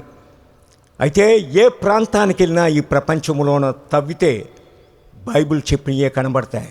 మౌంట్ అరారాత్ టర్కీలో, నోవాస్ ఆర్క్, అలాగే Babylon, ఇస్తార్ gate, walls of Jericho, ఏ బిట్టి తీసినా యేసు ప్రభు చేసిన ప్రతి కార్యము ఇజ్రాయెల్లోన హెలీనా 325లో వచ్చి ఆవిడ 80 మాసివ్ చర్చెస్ కట్టింది ప్రతి దగ్గర ఆ వీటిని ప్రిజర్వ్ చేయడానికి. ప్రియమైన సహోదరి సహోదరులారా, మనము అనుసరిస్తున్న మన ప్రభువు ఏదో కథల్లో ఉన్న వ్యక్తి కాదండి. Is a historical person. ఆయనే ఈ లోకాన్ని 2 కింద చీల్చింది. ప్రపంచంలో ఎవరు ఏ మతానికి చెందినా ఏది చెప్పాలన్నా యేసు ప్రభు పేరు లేకుండా చెప్పడానికి అవదండి. కారణం ఏంటంటే ఈరోజు చూసిన మీ క్యాలెండరు, గ్రెగోరియన్ క్యాలెండరు, ఇవన్నీ కూడా ప్రతీదీ కూడా యేసు ప్రభు యొక్క పేరుతోటే స్టార్ట్ అయ్యాయి. ఇప్పుడు గ్రెగోరియన్ క్యాలెండర్ మనకి 2006 ఏప్రిల్ 5వ తారీఖు. యేసు ప్రభు పుట్టినప్పుడు ఏ క్యాలెండర్ ఉండేదంటే ఏయుసి. ప్రతి క్రిస్టియన్ తెలుసుకోవాలండి. అంటే అబ్ ఊర్బే కొందితా, రోము పట్టణ నిర్మాణ అనంతరము మన ప్రభు పుట్టింది 754 ఇతానిం 15వ తారీఖు. అది కరస్పాండింగ్ మనకి డిసెంబర్ 25 వస్తుంది గ్రెగోరియన్లో. అంటే జూయిష్ కాలమాన ప్రకారము ఈరోజు 5780. అయితే మన ప్రభుని సిలువేసింది, పునరుత్థానమైంది. డేట్ కావాలంటే రోమన్ కాలమాన ప్రకారము 787వ సంవత్సరం, అది మార్చు. అంటే అది మార్స్ దేవుడి పేరుతోటి రోమన్లు పెట్టింది. వాళ్ళకి 10 నెలలే, మనకు 12 నెలలు. Jewish 13 months. అందులోన 14వ తారీఖున ఆయన లాస్ట్ సప్పరు. నిసాన్ 15, అంటే జూయిష్ కాలమాన ప్రకారం 3790 అండి. అది నిసాను 15వ తారీఖున యేసు ప్రభు సిలువలో కొట్టబడింది. ఆయన రోమన్ కాలమాన ప్రకారము ఏప్రిల్ 5న ఆయన పునరుత్థానమైంది. అంటే మీరు అనొచ్చు ఆయన 3 రోజులు అన్నారు కదా, 2 రోజులే ఉన్నారని. జూయిష్ క్యాలిక్యులేషన్ ఎలాగుంటుందంటే, మనం గ్రెగోరియన్ క్యాలెండర్ ప్రకారము మనకి డే మిడ్ నైట్ మారుతుంది. అయితే జూదులకి సూర్య అస్తంతో మాట్లాడుతుంది. ఆయన్ని సమాధి చేసింది శుక్రవారం నాడు. అది 6 గంటలకి ప్రాంతం. సూర్యుడు అరౌండ్ 7:30కే సెట్ అవుతాడు ఆ దేశంలో ఈ టైంలోన. ఒకరోజు ఫుల్ డే, సెకండ్ డే. 3వ దినాన ఆయన పునరుత్థానమైంది ఆదివారం తెల్లవారుజామున. ఇప్పటికి కూడా బ్రిటిష్ క్రిమినల్ జస్టిస్ సిస్టంలో తాగి డ్రైవ్ చేస్తే 3 రోజులు జైల్లో పెడతారు. శుక్రవారం పెడితే ఆదివారం వదిలేస్తారు. 3వ రోజు రాగానే. ఇప్పటికీ ఇక్కడ ప్రియమైన సహోదరి సహోదరులారా, ఈ ప్రపంచంలో ఒక dead man kept up his appointment. తన శిష్యులతోటి, ఫ్రెండ్స్ తోటి he keep up his appointment. నేను తిరిగి లేచి మిమ్మల్ని కలుస్తాను. ఆయన పునరుత్థానం అయిన తర్వాత 40 దినాలు ఈ భూమి మీద ఉండి 12 సార్లు తనకు తాను సజీవునిగా కనిపించుకున్నారు. 500 మంది చూస్తుండగా పరలోకానికి ఆరోహణమయ్యారు. ఈరోజు మనం యెరూషలేంలో మౌంట్ ఆఫ్ ఒలివ్స్కి వెళ్తే ఎక్కడైతే ఆయన పాదాలు పెట్టి ఒక రాత్రి మీద పరలోకానికి వెళ్ళారో అక్కడ ఒక క్రూసేడర్ చర్చ్ ఉంటుంది. సలావుద్దీన్ 1187లో దాన్ని ఆక్యుపై చేసి దాని మీద ఒక మసీదు కట్టాడు ఆయన. అక్కడే ఆయన ఆ పాదాలు పెట్టిన రాయి ఉంటుంది, అక్కడి నుంచే పైకి వెళ్ళారు.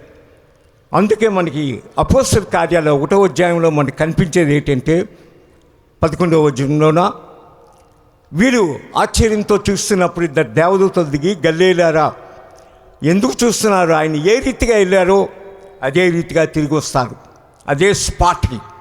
అదే జకర్యా 12వ అధ్యాయము 14లోన, ఆ 14వ అధ్యాయంలోన జకర్యా మెన్షన్ చేసింది. ఆయన ఒలీవల కొండ మీద పాదమించినప్పుడు ఆ కొండ చిట్టుపోద్దట. యాక్చువల్గా 1975లోన హిల్టన్ హోటల్స్, ప్రపంచానికి టాప్ 5 స్టార్ హోటల్స్, అక్కడ 1000 రూమ్స్ తోటి మౌంట్ ఆఫ్ ఒలివ్స్ మీద ఆ హోటల్ కట్టడానికి ప్లాన్ చేసింది, 1000 రూమ్స్ తోటి. అయితే అమెరికన్ సెస్మాలజిస్టు, కాలిఫోర్నియా యూనివర్సిటీ ప్రొఫెసర్లు అడ్వైస్ చేశారు, డోంట్ బిల్డ్. ఎందుకంటే టెక్టానిక్ బెల్ట్ మెడిటరేనియన్ సీ వరకు ఆ కింద నుంచే వెళ్తుంది. ఎత్తు యాక్చువల్గా 20 లేయర్లు అండి. The biggest Syro African rift Syria నుంచి ఇథియోపియా వరకు ఇజ్రాయెల్ నుంచే వెళ్తుంది. అందుకు అది పేలిందంటే మట్టుకు మొత్తం కొండంతా చిట్లిపోద్ది. అదే జకర్యా రాసింది, ఆయన పాదాలు పట్టగానే పేలిపోద్దని. అందుకు వాళ్ళు కడ్డం మానేశారండి హిల్టన్ హోటల్. ప్రేమైన సహోదరి సహోదరులారా, యేసు ప్రభు historical person, is not a mythological person. ఏదో కథల్లో ఉన్న వ్యక్తి కాదు. ఈరోజు మనం ఏది చెప్పాలన్నా ఈ లోకంలోన అలెగ్జాండరు పలానా రోజున చనిపోయాడంటే క్రీస్తు పూర్వం, ప్రతిదానికి యేసు ప్రభు పేరు లేకుండా యూ కెనాట్. తెల్లవారు మీరు ఆఫీస్కి వెళ్ళినప్పుడు తెల్లవారు లేచి క్యాలెండర్ చూసినప్పుడు యేసు ప్రభు నువ్వు నమ్మినా నమ్మకపోయినా ఈరోజు డేట్ ఏంటంటే క్రీస్తు శకం 2026 ఏప్రిల్ 5. నువ్వు ఆఫీస్లో బయోమెట్రిక్ సంతకం పెట్టినా, రిజిస్టర్లో సైన్ చేసినా, నీ ప్రాపర్టీ డాక్యుమెంట్స్ మీద సీలేసి రిజిస్టర్ సంతకం చేసినా ఆ డేటు యేసు ప్రభు పేరుతోటే మొదలవుతుంది. ఈ ప్రపంచానికి, మానవ జాతికి మార్పు తెచ్చిన ఒకే వ్యక్తి మన ప్రభు అయిన యేసుక్రీస్తు. అలెగ్జాండర్ కన్ఫ్యూషియస్ 30 సంవత్సరాలు ప్రీచ్ చేశాడు. Plato 40 years, Aristotle 50 years, Socrates 40 years, Gautam బుద్ధుడు ఆయన 20 సంవత్సరాలు ప్రీచ్ చేశారు. ప్రాఫెట్ మహమ్మద్ గారు 23 సంవత్సరాలు ప్రీచ్ చేశారు. వీళ్ళందరూ మహానుభావులందరూ కలిపి ఈ లోకంలో 213 సంవత్సరాలు బోధించారు. అయితే యేసు ప్రభు 3.5 సంవత్సరాలు బోధించి భూలోకాన్ని తలకిందులు చేశారండి. ఆయన ప్రపంచంలో ఇప్పటికొచ్చి no navies ever built, no armies ever marched, no parliaments ever sat, no kings ever ruled could bring a change what Jesus of Nazareth brought. మన ప్రభు అయిన యేసు క్రీస్తు ఈ లోకానికి తీసుకొచ్చిన మార్పు, ఈ ప్రపంచంలో పార్లమెంట్ కానీ రాజులు కానీ ఎవ్వరూ కూడా ఈ లోకానికి తీసుకురాలేదండి. ఆయన మాట్లాడిన కొండ మీద ప్రసంగం మత్తయి 5, 6, 7 it's a charter of Christianity. అది మానవ జాతిని తలకిందులు చేసిందండి. The greatest sermon ever preached in human history preached by our Lord Jesus Christ. ఆయన ప్రీచ్ చేయడం కాదండి, ఆయన నడుచుకునేది అదే మార్గంలోన. మన తెలుగులో ఒక సామెత ఉంటుంది, నీతులు చెప్పినోడికి బూతులు ఎక్కువ అట. ఈ ప్రపంచంలో మతాలు స్థాపించిన ప్రతి ఓడు బ్రతుకు అదే, నీతులు చెప్తారు, చేసేవన్నీ బూతులే. అయితే ఆయన పవిత్రుడు. 2 మిళితమై ఉన్నాయండి. ఆయన మనుష్యుడిగా నేల మీద నడిస్తే దేవుడిగా సముద్రం మీద నడిచారండి. మనుష్యుడిగా ఆయన ఆకలి కొంటే దేవుడిగా 5,000 మందికి పురుషులకి 5 రొట్టెలు 2 చేపలు మార్చిస్తారంటే 20,000 మంది తిన్నున్నోళ్ళు, పిల్లలు, వీళ్ళందరూ లెక్క పెడితే స్త్రీలు. అలాగే ఆయన మనుష్యుడిగా కన్నీరు కారిస్తే దేవుడిగా కన్నీరు తుడుస్తారండి. మనుష్యుడిగా ఆయన దప్పుకుంటే దేవుడిగా జీవజలాలను ఇచ్చారండి. ఆయన జీవితం ఎలాంటిదంటే మోస్ట్ యూనిక్. యాక్చువల్గా ఈ సబ్జెక్ట్ చెప్పాలంటే అట్లీస్ట్ 5 గంటలు కావాలండి. యేసు ప్రభు యొక్క లైఫ్, ఆయన పునరుత్థానం ఏమైందని. నిజంగా ఆయన పునరుత్థానం అయిన తర్వాత it's a big turmoil. Roman world shocked, not ordinary way. ఫిలాతు యొక్క లెటరు అంటే అఫిషియల్ రిపోర్టు ఎంపరర్ పంపించాలా. ఫిలాతు రోమన్ గవర్నర్. ఫిలాతుకి ఒక ఇంటెలిజెన్స్ ఆఫీసర్ ఉండేవాడండి. ఆయన పేరు రూసియస్. ఆ రూసియస్సే ఫిలాతు ప్రాణాలు కాపాడుతాడు. ఈ రూసియస్ అలాగే పిలాతుకు సెక్రటరీ ఉండేవాడు మాన్లియస్ అని. ఆ మాన్లియస్ని పిలాతుకు బోధపడదు. ఒకసారి అడుగుతాడు, ఇదేంటి 5 రోజుల ముందు ఈయన్ని గాడిద మీద hosanna hosanna son of David అని ఊరేగించుకొని వచ్చారు, ఇప్పుడు చూస్తే ఆయన సిలువై నడుస్తున్నారు, ఏంటి దీనికి కారణం అని ఆయన క్రూసిఫిక్షన్ ఇచ్చిన తర్వాత అంటోనియా ఫోటోస్కి వచ్చి అడుగుతాడండి. మనం ఆ ప్లేస్కి వెళ్తే ఈరోజు సిస్టర్స్ ఆఫ్ జియోన్ కాన్వెంట్ ఉంటుంది, లిసిటో అని, పొంచియస్ పిలాతు ప్యాలెస్, అదే మనకు ఒళ్ళంతా జలధరిస్తుంది. అక్కడ అడిగినప్పుడు ఆ మాన్లియస్ చెప్తాడు, ఈ జూదులకందరికీ మెస్సాయా అంటే దావీదు కుమారుడు అంటే గుర్రాలు రథాలు సోట్స్ తోటి వచ్చి రోమన్స్తో ఫైట్ చేసి రాజ్యాన్ని స్థాపించాలి. ఎప్పుడైతే గెత్సెమనీలో ఈయన అరెస్ట్ అయ్యి ఈయన రిసిస్ట్ చేయకుండా సోల్జర్స్ ఆయన కొట్టి తిట్టి తీసుకొచ్చి ఇచ్చేస్తుంటే ఈ కుడ్ నాట్ డూ ఎనీథింగ్. అందుకే ఈ జూదులు రివర్స్ అవ్వడానికి కారణం అని చెప్తాడు. మన ప్రభువు కావాలంటే ఒక్క మాట చేత ఈ కెన్ డిస్ట్రాయ్ ఆర్మీస్. అందుకే పేతురు కత్తీసి మాల్కీస్కి వేసినప్పుడు పుట్టుకోసవాడు కత్తి పెట్టి వారందరూ ఖచ్చితంగా నయిస్తారు. నా తండ్రిని వేడుకుంటే 12 సేనాధిపతులు అంటే 72,000 మంది ఏంజిల్స్ పంపుతారు. మనకి 2 కింగ్స్ 19వ అధ్యాయం 35లో హిజ్కియా కాలంలోన అంటే 712 BCలోన ఒక సింగిల్ నైట్ ఒకే ఏంజిల్ 1,85,000 మంది అష్యూరియన్ సోల్జర్స్, సూపర్ పవర్ ఇరాక్ సైన్యాన్ని నరికి పారేస్తాయి. అలాంటి ఏంజిల్స్ని నా దేవుడు 12 సేనాప్యూహాలు. సేనాప్యూహం అంటే లీజన్ అంటే 6,000 అంటే 72,000 పంపిస్తారు. వీళ్ళని కాదు, ఎంటైర్ హ్యూమన్ పాపులేషన్ 5 నిమిషాల్లో లేపేస్తారు. అయితే ఆయన వచ్చింది మానవ జాతిని పాపం నుంచి రక్షించడానికి. ప్రియమైన సహోదరి సహోదరులారా, వీఆర్ సో బ్లెస్డ్ పీపుల్.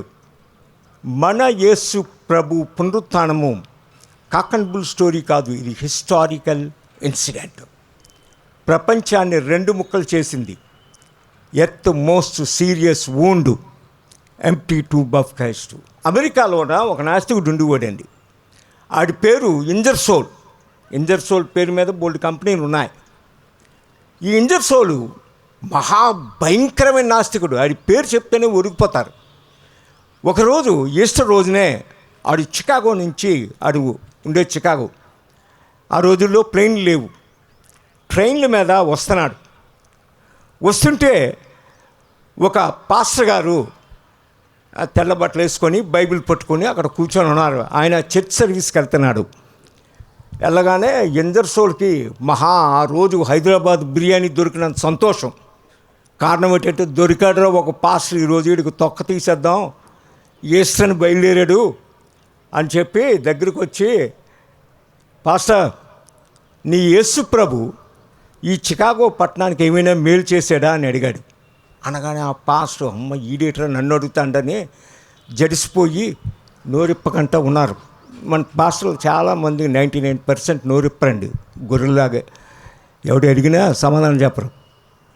అక్కడ ఎప్పుడైతే సైలెన్స్గా కీప్ ఆన్ అని టౌన్ చేస్తున్నాడు. టౌన్ చేస్తుంటే ఈలోపు ఒక ట్రైన్ ఒక స్టేషన్ దగ్గర ఆగింది. ఆ వెనకాతల ఒక 80 సంవత్సరాల ముసలావిడ మెల్లిగా లేచి ఇంజర్సోల్ దగ్గరికి వచ్చింది. ఆవిడ దిగాల. వచ్చి తట్టి, బాబు నువ్వెవరో నాకు తెలియదు, కానీ ఆ పాస్టర్ గారిని చూసి నీ యేసు ప్రభు ఈ చికాగో పట్టణానికి ఏం మేలు చేశాడని అడుగుతున్నావు, నేను చెప్పాలా అన్నది. చెప్పు బాబు అని. ఇంజర్సోల్ అనే ఒక నాస్తికుడు ఈ చికాగో పట్టణానికి మేయర్ కింద కంటెస్ట్ చేసినప్పుడు నా యేసు ప్రభు అడిగి డిపాజిట్లు రాకంటే డిఫీట్ చేశాడు బాబు అని దిగిపోయిందండి. ఆడు పొరపట్టించుకున్నాడు. ఈడే ఇంజర్సోలు, ఈడు ఎలక్షన్లో ఓడిపోయాడు. ఆ ముసలావిడ చెప్పగానే పాడైపోయింది. ఇదే ఇంజర్సోలు ఒకసారి బిషప్ బ్రూక్స్ అని వెరీ ఫేమస్ అండి. ఈరోజు బెన్నీ హెన్, రేనార్డ్ బాంకే ఇలాంటి వాళ్ళు బిల్లీ గ్రహాం లాగా ఆ రోజుల్లోన ఆయన సీరియస్ అయ్యి హాస్పిటల్లో ఉంటే ఆయన చూడడానికి అమెరికన్ సెనేటు, కాంగ్రెస్ మెంబర్లు వీళ్ళందరూ కూడా, ఎంపీలు వీళ్ళందరూ కూడా హాస్పిటల్ దగ్గర డే అండ్ నైట్ వేచున్నా ఎవరిని లోన పంపట్లేదు, ఐసీయూలోన. అయితే ఇంజర్సోల్ వచ్చాడు చూడడానికి ఆయన్ని. ఆయనకి తెలుసు. వచ్చి చెప్పారు యూ కెనాట్ గో, ఎందుకంటే ఎంపీలు ఈ కాంగ్రెస్ మెన్లు వీళ్ళందరూ కూడా వచ్చినా యూ కెనాట్ పంపించట్లేదు, నువ్వు కూడా వెళ్ళవు అని. ఇంజర్సోల్ ఆలోచించి ఓకే నా కార్డు ఇస్తున్నాను ఆయనకి హ్యాండ్ ఓవర్ చేయి బిషప్ ఫిలిప్ బ్రూక్స్కి, ఆయన నన్ను పిలిస్తే వెళ్తాను లేదంటే వెళ్ళిపోతాను అన్నాడు. ఆ కార్డు పంపించిన 1 minute ఆ గార్డ్ వచ్చి మిమ్మల్ని ఆయన పిలుస్తున్నారు సార్ అన్నారు. అనగానే మర్చిపోయింది. ఇదేట్రా, ఈ కాంగ్రెస్ మెన్లందరూ కూడా మార్నింగ్ నుంచి ఈవినింగ్ వరకు హాస్పిటల్ దగ్గర ఉన్నా లోనకి రానియట్లేదు, నన్ను పిలిచారు రిటర్న్ లోనకి వెళ్తాడు. లోనకి వెళ్ళి ఆ బిషప్ని చూడగానే ఆయన ఇంజర్సోల్ని చూసి ఆయన ఆహ్వానిస్తాడు. ఇంజర్సోలు మొట్టమొదటి క్వశ్చన్ ఏంటంటే, నీకోసం అంతమంది పైన వెయిట్ చేస్తుంటే రోజుల తరబడి నువ్వెవరిని పిలలేదు, నన్నెందుకు పిలిచావు అని అడిగాడు. అడగగానే అప్పుడు చెప్తాడు, you don't worry about them, నేను చచ్చిపోయిన తర్వాత వాళ్ళందరినీ పరలోకంలో కలుస్తాను, కానీ నిన్ను కలలేను కదా నేను, అందుకే నేను పిలిచాను అన్నాడు.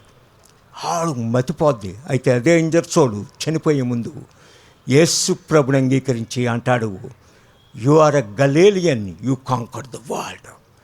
యేసు ప్రభు లోకానికి గ్రేటెస్ట్ హీరో అండి. అలెగ్జాండర్ గ్రేట్ కానీ, చంగీజ్ ఖాన్ కానీ, సలావుద్దీన్ కానీ, హానిబాల్ కానీ, జూలియస్ సీజర్ కానీ, నెపోలియన్ బోనిపాట్ కానీ, ప్రపంచాన్ని వీరందరూ కత్తిగా జయించినోడే. The greatest hero human history మన ప్రభు అయిన యేసు క్రీస్తు అండి. ఆయన జీవించుచున్న దేవుడు ఈ లోకానికి తీర్పు తీర్చడానికి వచ్చింది. ఆయన పుట్టినప్పుడు ఒక స్టార్ పుట్టింది ఆయన జన్మాన్ని తెలియజేయడానికి. ఆయన రెండోసారి వచ్చినప్పుడు పరలోకంలో ఉన్న నక్షత్రాలన్నీ భూమి మీద రాలిపోతాయి. ఆయన మొదటిసారి వచ్చినప్పుడు కొంతమందే చూశారు. ఆయన రెండోసారి వచ్చినప్పుడు ప్రతి నేత్రము ఆయన చూస్తుంది. లోకములో ప్రతి ఒక్కరూ ఆయన చూడాలి. మొదటిసారి వచ్చినప్పుడు గొర్రెపిల్ల లోక పాపాలను మోసుకొని గొర్రెపిల్లగా ఆయన వచ్చాడు. రెండోసారి వచ్చినప్పుడు లయన్ ఆఫ్ జూదా, సింహం కింద ఆయన తిరిగి వస్తున్నాడండి. మొదటిసారి వచ్చినప్పుడు గలిలయలైన ఫిషర్మెన్ యొక్క పాదాలు కడిగిన సేవకుడిగా వచ్చారు. రెండోసారి వచ్చినప్పుడు రాజులకు రాజు, ప్రభులకు ప్రభుగా ఆయన ముందు ప్రపంచంలోని ప్రతి రాజు ప్రభువు ఆయన ముందు నిలబడతారు. ఆయన ఈ లోకానికి తీర్పు తీర్చడానికి న్యాయాధిపతిగా వస్తున్నారు. మొదట్లో సేవకుడిగా వస్తే ఇప్పుడు లోకానికి తీర్పు తీర్చడానికి ఆయన వస్తున్నారు. ఆయన మొదటిసారి వచ్చినప్పుడు ప్రేమ, కనికరము, దయ, సత్యము, క్షమాగుణం, దేవుని యొక్క నేచర్ ఆయన చూపించాడు. అయితే రెండోసారి వచ్చినప్పుడు ఆయన తీర్పు తీర్చినప్పుడు ఆయన కన్నులే యూ కెనాట్ సీ. జడ్జిమెంట్, లోకానికి తీర్పు తీర్చడానికి ఆయన వస్తున్నారు. అందుకే ఆ పునరుత్థానాన్ని యేసు ప్రభును మన జీవితంలో కలిగి ఉంటే మనకి నో ఫియర్. భూలోకం మీద కళ్ళు మూస్తే కళ్ళిప్పేది మన ప్రభు అయిన యేసుక్రీస్తు ముందే. ఈ లోకంలో ఎన్ని మతాలున్నా ఇక్కడ కళ్ళు మూస్తే కళ్ళిప్పినప్పుడు వాళ్ళు అనుకునే దేవుళ్ళు దేవతలు అక్కడ అడ్రస్లు ఉండవు. హిస్టారికల్గా యేసు ప్రభు ఒక్కరే. నేను ఒక 2 విషయాలు చెప్పి నేను ముగిస్తాను. అది ఏంటంటే, మన ప్రభు కోసం పిలాతు ఒక లెటర్ రాస్తాడు టిబెరియస్ చక్రవర్తికి. ఆ లెటర్ రాయడానికి కారణం ఏంటంటే రూసియస్ ఇచ్చిన రిపోర్టు. ఈ రూసియస్ డే టు డే అఫైర్స్ అంటే ఇప్పుడు జనరల్గా మన చీఫ్ మినిస్టర్ కానీ ప్రైమ్ మినిస్టర్ కానీ పడుకునే ముందు జనరల్గా ఇంటెలిజెన్స్ చీఫ్ వచ్చి స్టేట్లో జరుగుతున్నాయని మన పోలీస్ చీఫ్ ఇంటెలిజెన్స్ స్టేట్కు ఉన్న ఆయన రిపోర్ట్ ఇస్తాడు. ఎక్కడెక్కడ ఏం జరుగుతుంది, ఏమైంది, ఏటని. అది చదివిన తర్వాతే కొంతమంది క్వార్టర్ లీటర్ డెవిల్స్ యూరిన్ తాగి పడుకుంటారు పొలిటీషియన్స్. అయితే ఇక్కడ రూసియస్ ఎవ్రీ మంత్ ఫిలాత్కి ఒక రిపోర్ట్ సబ్మిట్ చేసేవాడు. ఒకరోజు మొత్తం రోమన్ జనరల్స్ వీళ్ళందరూ ఉన్నప్పుడు రూసియస్ ఒక రిపోర్ట్ సబ్మిట్ చేస్తాడు. ఆ రిపోర్ట్ ఏంటంటే very very interesting report. Jesus of Nazareth ఆయన సముద్రం మీద నడిచి తుఫాన్ని గద్దించాడు. జీసస్ ఆఫ్ నాజరేత్ బెతానియాలో 4 రోజుల తర్వాత చనిపోయిన లాజర్ అనే వ్యక్తిని లేపాడు. జీసస్ ఆఫ్ నాజరేత్ గదరేలో దెయ్యాలు పట్టిన వాడిని స్వస్థపరచడం. జీసస్ ఆఫ్ నాజరేత్ ఆ తబ్గా దగ్గర 5 రొట్టెలు 2 చేపలు 5,000 మందికి ఇచ్చారు. ఇలాగా ఆయన చేసిన అద్భుతాలన్నీ రూసియస్ చెప్తే పోన్సి పిలాతు కోపం వచ్చి ఆ రిపోర్ట్ని విసిరేస్తాడు. రూసియస్, ఆర్ యు మ్యాడ్? నీకేం మతిపోయిందా? ఇలాంటివన్నీ రాసుకొచ్చావు, ఇది నిజమా అని. అప్పుడు రూసియస్ లెగిసి అందరి మధ్య ఏం చెప్తారంటే, నేను ఇంటెలిజెన్స్ ఆఫీసర్ని, నేను ఇచ్చిన రిపోర్టు 100% ట్రూత్. నువ్వు నమ్మినా నమ్మకపోయినా ఇవి జరిగాయి కాబట్టి నా సిగ్నేచర్తో ఇస్తున్నాను, యు ఫార్వర్డ్ టు టైబీరియస్. ఈ డాక్యుమెంట్ అండి మాస్కోలోన ఒక చర్చిని 1865లోన ఓల్డ్ చర్చిని డిమాలిష్ చేసి కడదామని కొత్త చర్చ్ కట్టుంటే ఆల్టర్ కిందన ఒక బాక్స్ దొరికిందండి. ఆ బాక్స్లోన ఈ డాక్యుమెంట్స్ ఉన్నాయి. అందులో కైఫా యేసుప్రభు పునరుత్థానం తర్వాత శాన్ హెన్రీకో లెటర్ రాస్తాడు. దాన్ని డాక్టర్ మోక్లాంతోష్ అని బ్రిటిష్, ఆయన సెమిటిక్ లాంగ్వేజెస్లో ఎక్స్పర్ట్, ఈ లాటిన్ గ్రీకు ఇవన్నీ ఆయనే తర్జుమా చేస్తారు. ఈరోజు మాస్కో మ్యూజియంలో అవన్నీ ఉన్నాయి. అందులోన కైఫా లెటర్లో చూసినట్టయితే షాక్ అయిపోతాం. ఫిలాత్ లెటరు పబ్లియస్ లెంటూలియాస్ అని సిరియాలో ఇంటెలిజెన్స్ మెయిన్ చీఫ్ ఉంటాడు. మన స్టేట్లకు ఒక్కొక్కరు ఉన్న ఢిల్లీలో మెయిన్ అవి. సో ఆ పబ్లియస్ లెంటూలియాస్ యేసు ప్రభు కోసం, ఆయన రూపం కోసం రాసిన లెటరు. కైఫా యేసు ప్రభు పునరుత్థానం తర్వాత ఏమైంది యెరూషలేములోన, చనిపోయిన వాళ్ళు ఎలాగా వచ్చి విట్నెస్లు చెప్తున్నారు. రోమన్ గార్డ్స్ 50 మంది, బెన్నిసామ్ అని వాడు 30 మంది యేసు ప్రభు యొక్క సమాధిని సీలేసి కాయడానికి 80 మంది సైనికులు. ఎలాగా ఆ సీలని ఓపెన్ దేవదూత దిగొచ్చి అవి ఓపెన్ చేయడం. యేసు ప్రభు ఓపెన్ చేయలేదండి, దేవదూత ఓపెన్ చేస్తారు. ఇవన్నీ కూడా అందులో క్లస్టర్కిల్గా రాసి, నేను కూడా ఆయన నమ్ముచున్నాను, ఆయన నిజంగా నేర్చాడని, మొత్తం అంతా మన మతం అంతా కొలాప్స్ అయిపోద్ది అని రాసిన లెటరు దొరికిందండి. అంతేకాకుండా కైఫా సమాధి 20 years బ్యాక్ యెరూషలేంలో కనుగొన్నారండి. కైఫా ఫ్యామిలీ టూంబ్, జోసెఫ్ కైఫాది. ఆయన అందులో కూడా ఒక డాక్యుమెంట్ దొరికింది. యేసు ప్రభు యొక్క మినిస్ట్రీలో ఏం జరిగింది, ఆయన తీర్పులు ఎలా జరిగాయి అన్నది కైఫా ఇంట్లోనే 2 రిలీజియస్ ట్రయల్ అవుతాయి. అది ఏం జరిగిందని రాసిన డాక్యుమెంట్ దొరికిందండి. అలాగే రూసియస్, ఫిలాత్ రాసిన రిపోర్టు, దాన్ని జస్టిన్ మార్టియరు, యూసేబియస్, తెర్టులియాన్ రోమన్ హిస్టారియన్, యేసుప్రభుని అంగీకరించి క్రిస్టియన్ అయిపోతాడు. వీరందరూ కూడా వాళ్ళ దీంట్లోన మెన్షన్ చేశారండి. ప్రియమైన సహోదరి సహోదరులారా, మనం నమ్ముతున్నది ఒక కథల్లో వ్యక్తి కాదండి, మానవ చరిత్రని తిరిగి రాసిన మన ప్రభువైన యేసు క్రీస్తు దేవుడండి. అయితే దేవుని కుమారుడిగా ఈ లోకానికి వచ్చారు. తిరిగి ఆయన రాజులకు రాజు, ప్రభులకు ప్రభుగా రాబోతున్నారు. ఒకసారి అండి డయోక్లెషియన్ అని ఒక ఎంపైర్ ఉండేవాడు. వాడే జాన్ని మరుగుచున్న ఆయిల్లో వేసింది. ఆ డయోక్లెషియాను అంటే క్రిస్టియానిటీ 313 వరకు, మిలాన్ ఆఫ్ ఎడిక్ట్ వరకు, కాన్స్టంటైన్ వరకు బ్యాండ్ రిలీజన్ అండర్గ్రౌండ్. మీరు ఎప్పుడైనా రోమ్ వెళ్తే క్యాథకోమ్స్ అని ఉంటాయండి, ప్రపంచానికి వండరు. 66 క్యాథకోమ్స్. నేను డోమిటిలా క్యాథకోమ్ అని బిగ్గెస్ట్ 350 అడుగుల కింద వరకు వెళ్తాం. అక్కడి నుంచి షట్ మిస్ అయ్యామంటే అవుట్. ఒక సింగిల్ క్యాథకోమ్లోనే 20 లక్షల క్రైస్తవ సమాధులు ఉన్నాయండి. పుల్లు సింహాలు తినేసిన క్రైస్తవుడు ఎవడు ఏడ్చి చచ్చిపోలేదండి. ఎప్పుడైనా మీరు వాటికన్ వెళ్తే వాటికన్ డోర్ ముందు గంట పడుతుంది చూడడానికి. 19 మంది రోమన్ ఎంపరర్లు క్రైస్తవుల్ని హింస ఎలా చేశారు అన్నది. నీరో, డొమిషియన్, సిస్టమస్, Severus, Maximus, Decius, Valerius, Diocletian, Pius, Antonius, ఇలాంటి ఎంపరర్లంతా నరికి పారేసిన ఒక్క క్రైస్తవుడు ఏడ్చి చచ్చిపోలేదండి. టెర్టులియన్ ఏం రాస్తాడంటే, ఒక క్రైస్తవుడు నరికితే ఎన్ని డ్రాప్స్ బ్లడ్స్ అయితే కిందన పడుతున్నాయో అంతమంది సింగిల్ డేలో లేచిపోతారట. రోమన్ సామ్రాజ్యం తలకిందులైపోద్దండి. Banned religion became a official Roman empire religion.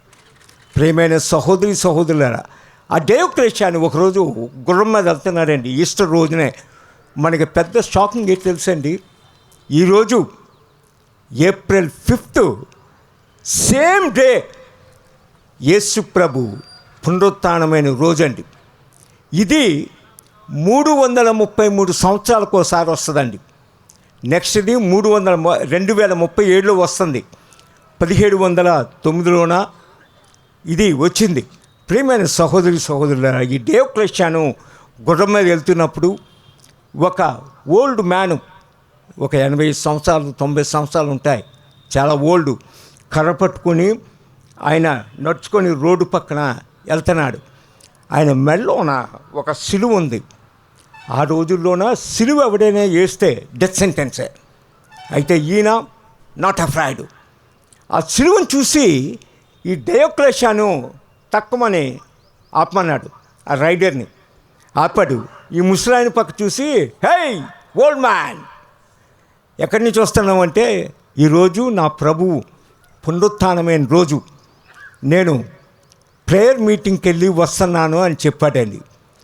అనగానే డయోక్లెషియాను ఎలా కొలంగానా, what is your carpenter God is doing today right now అన్నాడు. ఎందుకంటే రోమన్లకి చాలా అసహ్యం, దొంగల మధ్య సిలువలో కొట్టినోడు దేవుడా మాకని. అందుకు what is your carpenter God is doing అని అనగానే ముసలాయన చెప్తాడు, my carpenter God is doing a coffin to you, చావు పెట్టి నీకు తయారు చేస్తానంటే రైట్ నవ్వు అని చెప్తాడండి. ఆడు కోపం వచ్చి అరెస్ట్ ఇమ్మని ముందుకెళ్తాడు. టైబర్ నది మీద బ్రిడ్జ్ ఉంటుంది. ఆ బ్రిడ్జ్ దగ్గర గుర్రాలు స్లిప్ నెలలు పడిపోయి చచ్చిపోతాడండి. ఇది రికార్డెడ్ హిస్టరీ. ప్రేమైన సహోదరులు, వీఆర్ సో బ్లెస్డ్ పీపుల్. ఇలాంటి జీవం గల దేవుణ్ణి పూజించడం. నేను పౌల్ సమాధి దగ్గరికి వెళ్ళినప్పుడు నాకు ఒక మాట గుర్తొస్తుందండి. రోమ్లోన పౌల్ని వస్తియానా అనే ఒక గుట్ట మీద ఆయన హెడ్ చాప్ చేస్తారు. ఎందుకంటే రోమన్ సీజన్. పేతుర్ని వాటికన్ గుట్ట మీద బుర్ర కిందకి కాలు మీదకి సిలువ వేస్తారు. ఆ పేతురు సమాధి మీదే ఇప్పుడు వాటికన్ చర్చ్ ఉంటుంది. అక్కడ ఆ పీక పౌల్ది 3 దగ్గరలో పడుతుంది. 3 స్ప్రింగ్స్ వస్తాయి. ఇప్పటికి కూడా ఆ 3 ట్రిపుల్ స్ప్రింగ్స్ అంటారు. ఎప్పటికి కూడా మనం చూడవచ్చు. 2000 సంవత్సరాలైనా.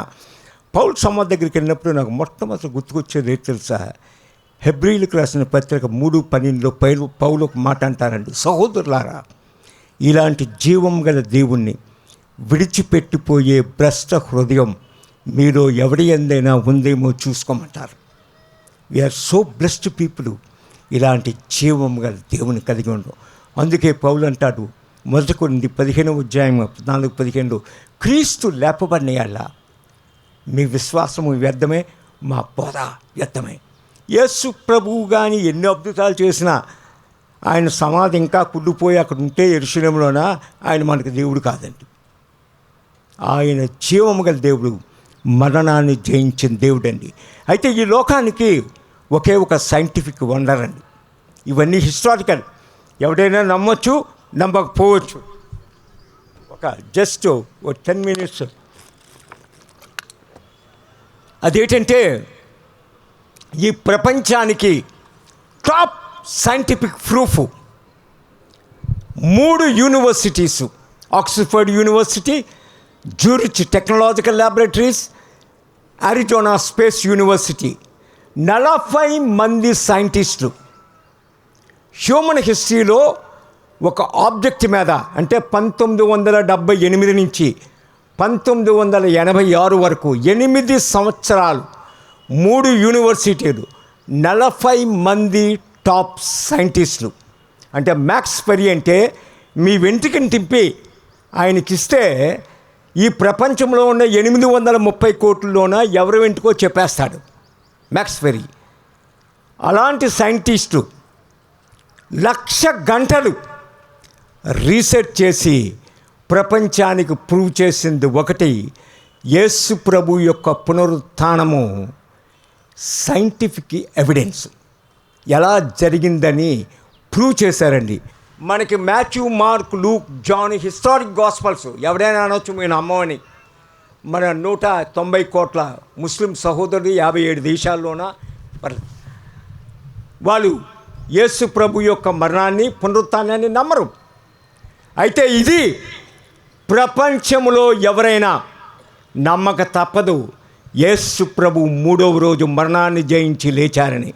యోహాను సువార్త 19వ అధ్యాయం చదివితే అరిమతే యోసేపు ఆయన శరీరాన్ని దించడానికి సిలువ నుంచి ఒక వస్త్రం తీసుకొస్తారు. ఎందుకంటే రోమన్ సైనికులు ఆయన్ని తిప్పి మేకులు బెంచేస్తారు. ఆయన్ని దించడానికి మన యేసు ప్రభు is a manual labour, well built up man, సుమారు 85 కేజీలు బరువు. ఆయన్ని దించడానికి ఆ మేకులు స్ట్రైట్ చేసి బాడీని దించాల. వాళ్ళకి ఏమి లేదు, మదర్ మేరీ వీళ్ళంతా నార్తోళ్ళు. ఇక్కడ యెరూషలేములో వాళ్ళకి ప్రాపర్టీస్ లేవు, సమాధి చేయడానికి సమాధి లేదు. అరిమతే యోసేపు బంధువు, రిచ్ మ్యాన్, పార్లమెంట్ మెంబరు. ఆయన 14 అడుగులు 3 అంగుళాలు, 3 అడుగులు 7 అంగుళాలు top class finest cotton cloth పట్టుకొని వస్తారు. వచ్చి ప్రభు శరీరాన్ని దించిన తర్వాత తల్లి ఒళ్ళో పెడతారు. రోమన్స్ ఎప్పుడు కూడా డెడ్ బాడీని వేరే వ్యక్తులకి ఇవ్వండి, ఓన్లీ బ్లడ్ రిలేషన్స్కి. ఇప్పుడు ఎవరైనా యాక్సిడెంట్లో చచ్చిపోతే ఆ శరీరాన్ని ఫ్రెండ్లకు కానీ నైబర్లకు కానీ పోలీస్ ఇవ్వదు, ఓన్లీ బ్లడ్ రిలేషన్కి ఇస్తుంది. సో ఆవిడ ఒళ్ళో పెడతారు. ఆయన 8వ దినాన సున్నతికి వెళ్ళినప్పుడు మోస్ట్ బ్యూటిఫుల్ బేబీని ఆవిడ సమర్పిస్తుంది దేవాలయంలో. అయితే లోకం 33.5 సంవత్సరాల తర్వాత అదే బేబీని రక్తంలో ముంచి ఆవిడ ఒళ్ళో పెడుతుంది ఇక్కడ. అందుకే సైమన్ చెప్తాడు, ఏ సోడ్ విల్ పేర్స్ యువర్ హార్ట్ అని, ఒక ఖడ్గం నీ హృదయంలో దూరిపోద్దని.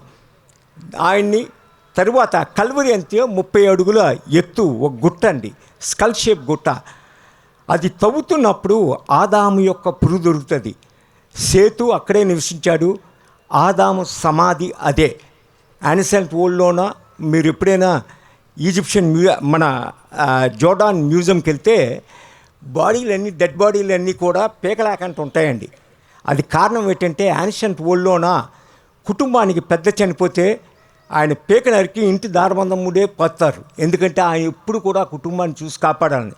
బాడీ ఇంకో దగ్గర పోతారు.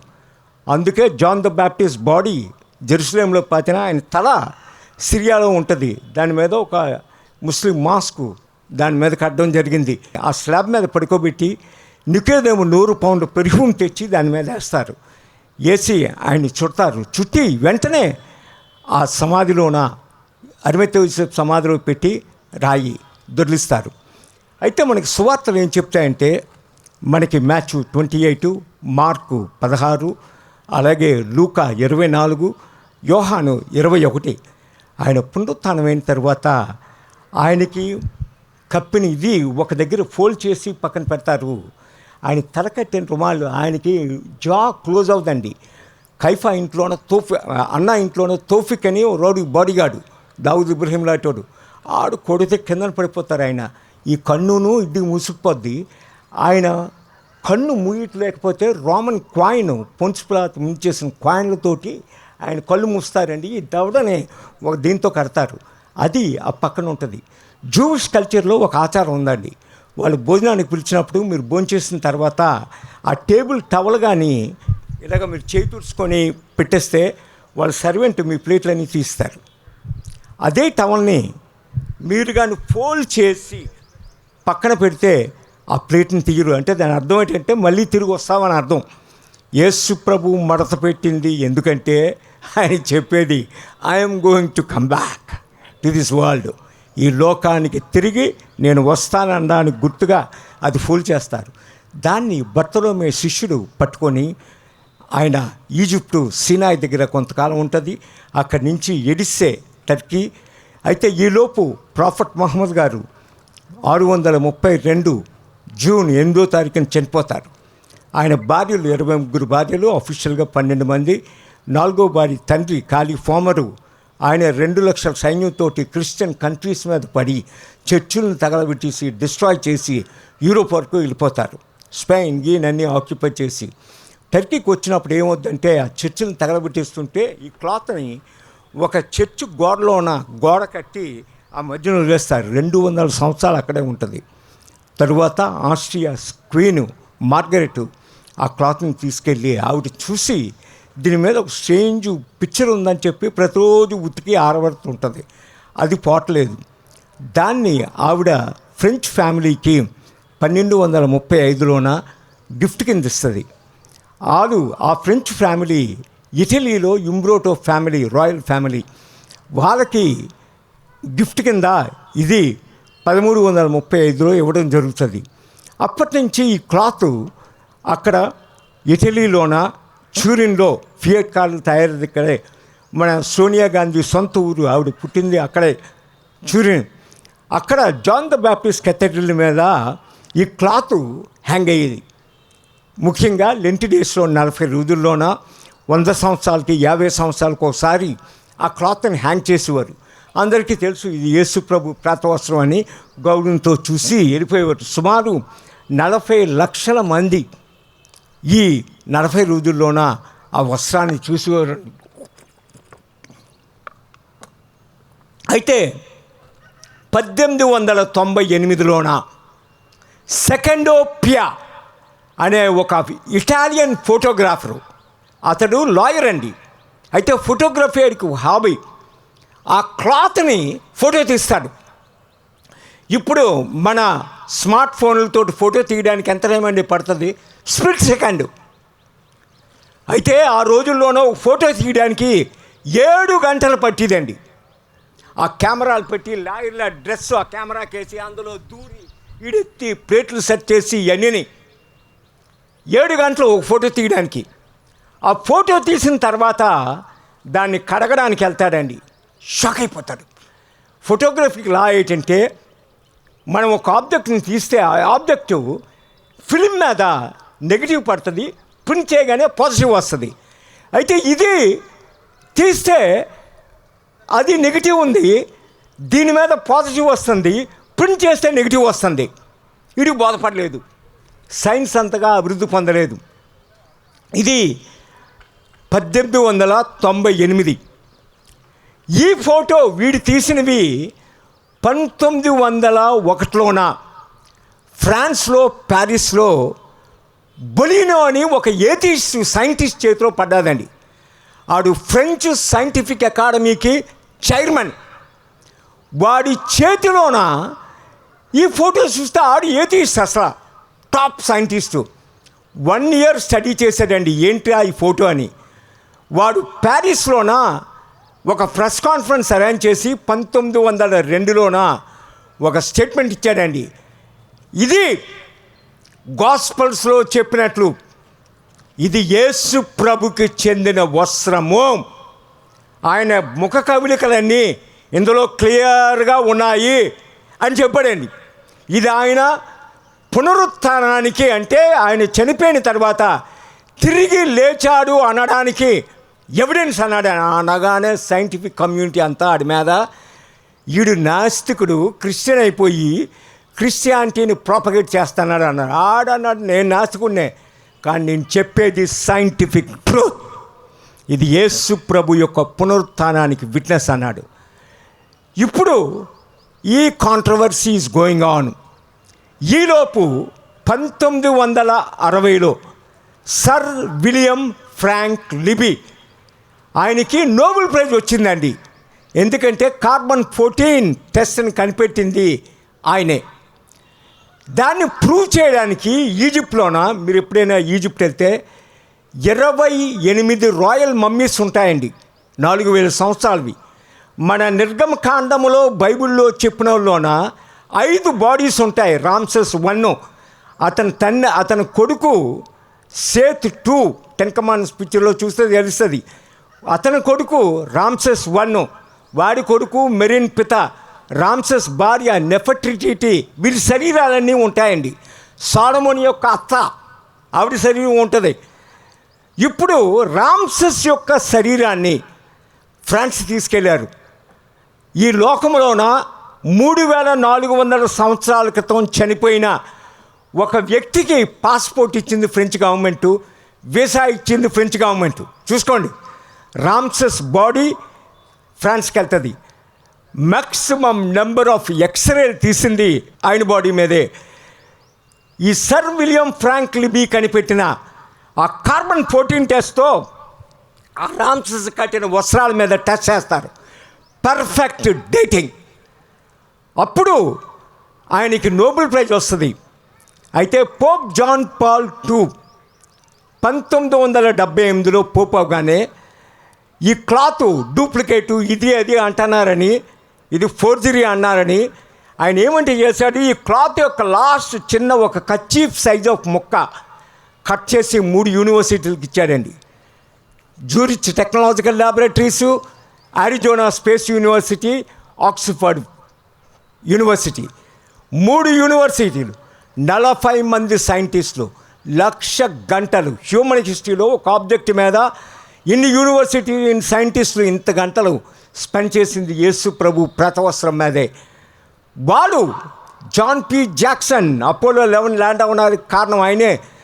Don Lion fibre optic scientist, వీళ్ళందరూ కూడా దాని మీద టెస్ట్ చేసి రిపోర్ట్ ఇచ్చారండి. దాన్ని బట్టే యేసు ప్రభు యొక్క ఎత్తు అని తెలుసండి. ఆయన 5 feet 11 inches 3 millimeters అండి మన ప్రభు యొక్క ఎత్తు. ఆయన బరువు 85 kgs. ఆయన తల్లోన 19 ముళ్ళులు గుచ్చుకుపోయేవి. ఆయనకి పెట్టిన ముండ్ల కిరీటానికి 110 ముళ్ళు ఉంటాయి. దాన్ని సైంటిఫిక్గా గొండిలో ఫోర్టీసీ అంటారు. ఈరోజు మౌంట్ ఆఫ్ ఒలివ్స్కి వెళ్తే ఎక్కడైతే యేసు ప్రభు యెరూషలేం చూసి కన్నీరు కార్చారో అక్కడ 2 చెట్లు ఉంటాయండి. ఆ ఫ్యామిలీ చెట్లే, ఒక్కొక్క ముళ్ళు ఇంత సైజు ఉంటుంది. అవి 19 ముళ్ళులు ఆయనకి దిగిపోతాయి. 16 బ్యాకు 3 ఫ్రంట్. అవి యేసు ప్రభు యొక్క రక్తం AB పాజిటివ్ అండి. ఆయన శరీరం మీద 5480 కొరడా గాయాలు ఉన్నాయండి. ఆయనకు మేకులు వేసింది అరచేతుల్లో కాదండి, ఇక్కడ డెస్టోట్లు 3 ఎముకలు ఉంటాయి. ఆ డెస్టోట్ చీలమండలంలో ఆయనకి వేశారు. ఇక్కడ వేస్తే ఆ బాడీ వెయిట్కి చీరిపోద్ది బాడీ. ఇక్కడ మెయిడెన్ నర్వ్ బ్రెయిన్కి వెళ్తుంది. ఆ మేకు తగులుతున్నప్పుడు అలా భయంకరమైన వేదన ఉంటుంది. అలాగే కాలు, ఎడం కాలు పెట్టి మేకు కొట్టి దాన్ని కుడి కాలు మీద పెట్టి ఒకే షాట్తో కొడతారు, మెటాటార్సల్స్ అని, అందులో దిగిపోద్ది ఆయన. ఇది ఇలాగ ఆయన బల్లం between right side 3 and 4 trip కింద వెళ్తుంది. మనకి యోహాను సువార్తలో ఒక మాట కనబడుతుందండి. అదేంటంటే 1935 అప్పుడు ఒక సైనికుడు బల్లెముతో ఆయన పొడిచినప్పుడు రక్తము నీరు ప్రవహించను, ఇది చూచిన వాడు సాక్ష్యం ఇచ్చున్నాడు, ఇతని సాక్ష్యం సత్యమే అంటాడు. యోహాను చెప్పింది సత్యమే, కానీ మెడికల్ సైన్సెస్కు బద్ద విరుద్ధం. మనిషిలోన రక్తస్రావణం 8 minutesలో ఆగిపోద్దండి చనిపోతే. మరి యేసు ప్రభు చనిపోయి 3 hours అయినా రక్తం నీరు ఎలా కలిసింది? దీనికి కారణం ఏంటంటే మన ప్రభువు చనిపోవడానికి కారణం ఈ బాధ. మన హార్ట్ 7000 లీటర్లు పంప్ చేస్తుందండి. మనకు ఉన్నది 6 లీటర్లైనా హెడ్ నుంచి టో వరకును. ఆయన హార్ట్ ఈ బాధలు తట్టుకోలేక పగిలిపోయిందండి. ఆ రక్తమును మన హార్ట్ చుట్టూ పెరికార్డియం ఫ్లూయిడ్ ఉంటుంది. అదే మనల్ని ఎవరైనా హర్ట్ చేసినప్పుడు మనం బాధపడడానికి కారణం. అది ఇది మిక్స్ అయిపోయింది. ఎప్పుడైతే బల్లివలు వెళ్ళిందో తక్కువని వచ్చే రక్తం నీరును ఇవన్నీ కూడా దాని మీద ఇన్ డీటెయిల్ ఉన్నాయండి. మొత్తం ఆయన కొట్టిన దెబ్బల దగ్గర నుంచి ఈ సైడు ఈ క్లోజ్ అయిపోవడం, కన్ను మూసుకుపోవడం, ఈ మింట్ చేసిన కాయిన్లు ఇవన్నీ, ఇది ప్రపంచానికి 5th సైంటిఫిక్ గాస్పెల్. ఈ ప్రపంచంలో యేసు ప్రభు పునరుత్థానం నమ్మలేని వారికి ఇది. రెండోది ఇంకో గ్రేటెస్ట్ సేల్స్ అండి, దాని మీద ఒక పెయింట్ కానీ ఇది కానీ లేదు. దాని మీద ఉంది 3D ఇమేజ్. 2000 సంవత్సరాల క్రితం 3D ఫోటోగ్రఫీ ఎక్కడ ఉంది? ఎవరైనా డూప్లికేట్ చేయడానికి 21st సెంచరీలోనే యూ కెనాట్ డూప్లికేట్ దట్. అది ఆ 3D ఫిగర్లో ఉన్న bit by bit everything is exposed. అయితే ప్రపంచానికి నెత్తి మీద మేకేసిన ఒకే ఒక వ్యక్తి అండి దీని మీద. ఆయన పేరు అవినాన్ డానిన్, హీబ్రూ యూనివర్సిటీ బొటనిస్టు. ఆయన 16th botanical congress saint Louis మిజోరీకి వెళ్ళినప్పుడు ప్రపంచంలోన 200 దేశాలు సైంటిస్టులు బాటనిస్ట్ అక్కడికి వస్తే ఆయన ప్రజెంట్ చేసిన పేపర్ ఏంటి తెలుసండి? యేసు ప్రభు ప్రాతవస్త్రం మీద. ఆయన చేసిన గొప్పతనం ఏంటంటే మన ప్రభువుని సమాధి చేసినప్పుడే అది తోట అండి. లేడీస్ ఎక్కడున్నా ఒకటే, నేను తీసుకెళ్తూ ఉంటాను కదా ఈ టూర్లకి, మన లేడీస్ పువ్వులు చూడగానే పులైపోతారు, ఆ పువ్వులు తెంపించుకోవడమే. ఇలాగా ఆయన్ని సమాధి చేసినప్పుడు అనిమత యోసేపు తోటలోన 58 రకాల పువ్వులు ఉండేయండి. ఆ పువ్వులన్నీ ఆయన మీద వేశారు.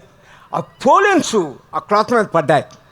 అవి తీసి ఏ పువ్వులు ఎప్పుడు పెరుగుతాయి, ఎక్కడ పెరుగుతాయి, 58, అందులో 30 ఎక్స్టెంట్. ఇప్పుడు ఈ లోకంలోనే 28 ఉన్నాయి. ఆ పోలెన్స్ అన్నీ తీసుకొచ్చి ఆయన అంటాడు, ఈ క్లాత్ ఇండియాయో అమెరికాయో యూరోప్ నుంచి కాదు, ఇది ఇక్కడ ప్యాటర్న్తో చేసిన క్లాత్ అని తీశారు. మ్యాక్స్ వెరీ ఏం చేశాడంటే ఈ క్లాత్ ఈ 2000 సంవత్సరాల్లో ఏ కంట్రీ ట్రావెల్ అయిందో ఆ డస్ట్ అంతా ఆ క్లాత్ మీద తీశారండి. ప్రియమైన సహోదరి సహోదరులారా, ఎందుకు ఈ విషయం చెప్తున్నానంటే ప్రతి క్రిస్టియన్ ఇంట్లోన ఈ ఫోటో ఉండాలండి. కారణం ఏంటంటే ఒకటే రీజన్, ఈ ఫోటోని చూసినప్పుడు నువ్వు 5 మాటలు చెప్పాలా. ప్రభువా, you died for my since, సిలువలో మరణించావు, 3వ రోజు జీవంతో లేచావు, ఈ లోకానికి తీర్పు తీర్చడానికి రాబోతున్నావు, నేను నమ్ముతున్నాను అన్నది నోరు విప్పి చెప్పాలండి. ఇది కారణం ఏంటంటే రోమీయులకు రాసిన పత్రిక ఆ 10:9-10లోన యేసు ప్రభు అని నోటితో ఒప్పుకొని దేవుడు ఆయన్ని మృతుల్లోంచి లేపిన నీ హృదయం అందు విశ్వసించిన యెడల నీవు రక్షించబడదు అంటది. You are fulfilling first. రెండోది ఏం చెప్పాలంటే చూడగానే ప్రభువా, nothing must happen in my life, నా జీవితంలో నీ చిత్తం లేకుండా ఏం జరగకూడదు. రెండోది. మూడోది ఏంటంటే నా జీవితంలో నా కుడికి కానీ ఎడమకు కానీ నేను ఎప్పుడు తొలగిపోకూడదు అని. నాలుగోది ఏం చెప్పాలంటే ప్రభువా, నా జీవితాంతము కూడా ఓన్లీ నిన్ను అనుసరించే కృపను దయచేయి. ఐదోది మార్టిన్ లూథర్ గారికి మంచి ఇదండి, ఆయన చెప్పిన మాట ఇప్పటికీ మనకి ఇంకా బోధపడలేదు ఇండియాలోన. ఆయన ఏమంటారంటే వెరీ సింపుల్గాన, live as if Christ died yesterday, నిన్నే యేసు ప్రభు మరణించారని, రెజరెక్టెడ్ టుడే, ఈరోజే పునరుత్థానమయ్యారని, రేపు ఈ లోకానికి తీర్పు తీర్చడానికి రాబోతున్నారని దృక్పథంతో నివసించు అంటాడు ఆయన. చూసుకోండి అని తెల్లవారు లెగ్గానే 15 నిమిషాలు దేవునితో మాట్లాడు. అంటే యు ప్రే లార్డ్, నేను కళ్ళిప్పానంటే నీ కృప. కారణం ఏంటంటే ఈ లోకంలోన 2,30,000 మంది కళ్ళిప్పరండి సూర్యోదయంకి. మన ఇండియాలో 29,000 మంది బకెట్టనేస్తారు, కళ్ళిప్పరు. మనం బతుకున్నాం. కరోనాలో 47 లక్షల మంది చచ్చిపోయారు తప్పట్లు కొట్టి. అయితే మనం బతుకున్నాం. దానికి కృతజ్ఞత చెప్పాలి దేవునికి. ప్రభువా, నేను కళ్ళిప్పానంటే నీ కృప అని. నిన్నే ఒక ఇన్సిడెంట్ ఆలకించిన ఒక ఆయన కారు ఇంట్లో పార్క్ చేయడానికి వెళ్ళాడు. వాళ్ళ మదరు పరిగెట్టుకొని వచ్చి గేట్ ఇప్పింది. ఆయన కారు పార్క్ చేశాడు. పార్క్ చేసి దిగెళ్ళిపోయాడు. ఇప్పుడు గేట్ వేయడానికి వెళ్తే అది హ్యాండ్ బ్రేక్ వేయడం మర్చిపోయాడు. అది రివర్స్ వచ్చి గుద్ది గోడ గుద్ది క్రాష్ అయిపోయింది. తల్లి తెలియదు ఎప్పుడు మరణం ఎలాగొస్తుందో. అందుకు ప్రభువా, నా జీవితాంతం నిన్ను అనుసరించి నేను కృప, నేను కళ్ళిప్పానంటే నీ కృప, అందుకు చేయమంటాడు. నెక్స్ట్ 15 మినిట్స్ నువ్వు మాట్లాడావు కదా, దేవుడు నీతో మాట్లాడదాన్ని ఆలకించి అంటాడంటే బైబిల్ తీసి చెప్తే దేవుడు మాట్లాడతారు. ఆ నెక్స్ట్ నువ్వు పడుకునే రేపు ఆఫీస్కి వెళ్తావు, కాలేజీకి వెళ్తావు, వ్యాపారానికి వెళ్తావు, నువ్వు ఎక్కడికి వెళ్ళినా ఓ 15 గంటలు రోజంతా తెలిగేసి ఉంటావు. రాత్రి 9-10కి వస్తావు, భోజనం చేసి పడుకుంటావు. ఆ టైంలోన దేవుడు నీతో మాట్లాడింది మరొకరితో పంచుకో అంటాడు. అంటే ఈచ్ డే నీవు ఒకరికి సువార్త చెప్పు అని. ఈ సత్యముగానే మనకు అర్థమైతే we can turn the world up side down. మన మతాలు మార్చట్లేదండి, మనుషులు మారుస్తున్నాం. నా కోసం ఎప్పుడైనా మీరు ఒక చిన్న ప్రేయర్ చేయండి. టూత్ పేస్ట్ ప్రేయరు, అది బైబిల్లో ఉండదు. బైబిల్ ప్రేయర్ కోసం 544 సార్లు చెప్పిన 221 రికార్డెడ్ ప్రేయర్లు ఉంటాయి. 176 ఓల్డ్ టెస్టిమెంట్, 45 న్యూ టెస్టిమెంట్. అయితే ఈ టూత్ పేస్ట్ ప్రేయర్ అనేది ఏంటంటే, మీరు తెల్లవారులు వేసి బ్రష్ చేసుకోవడానికి వెళ్ళినప్పుడు బాత్రూమ్కి మీ టూత్ పేస్ట్ బ్రష్ మీద పెడుతున్నప్పుడు నా కోసం చిన్న ప్రార్థన చేయండి. ప్రభువా, షౌరీ బాబు గారిని ఓన్లీ నీ సువార్త నిమిత్తం మాత్రమే వాడుకో. అదొక్క ప్రార్థన నా కోసం చేస్తే నాకు చాలండి, ఇంకేం అక్కర్లేదు. హల్లెలూయా, ఆమేన్, ఆమేన్.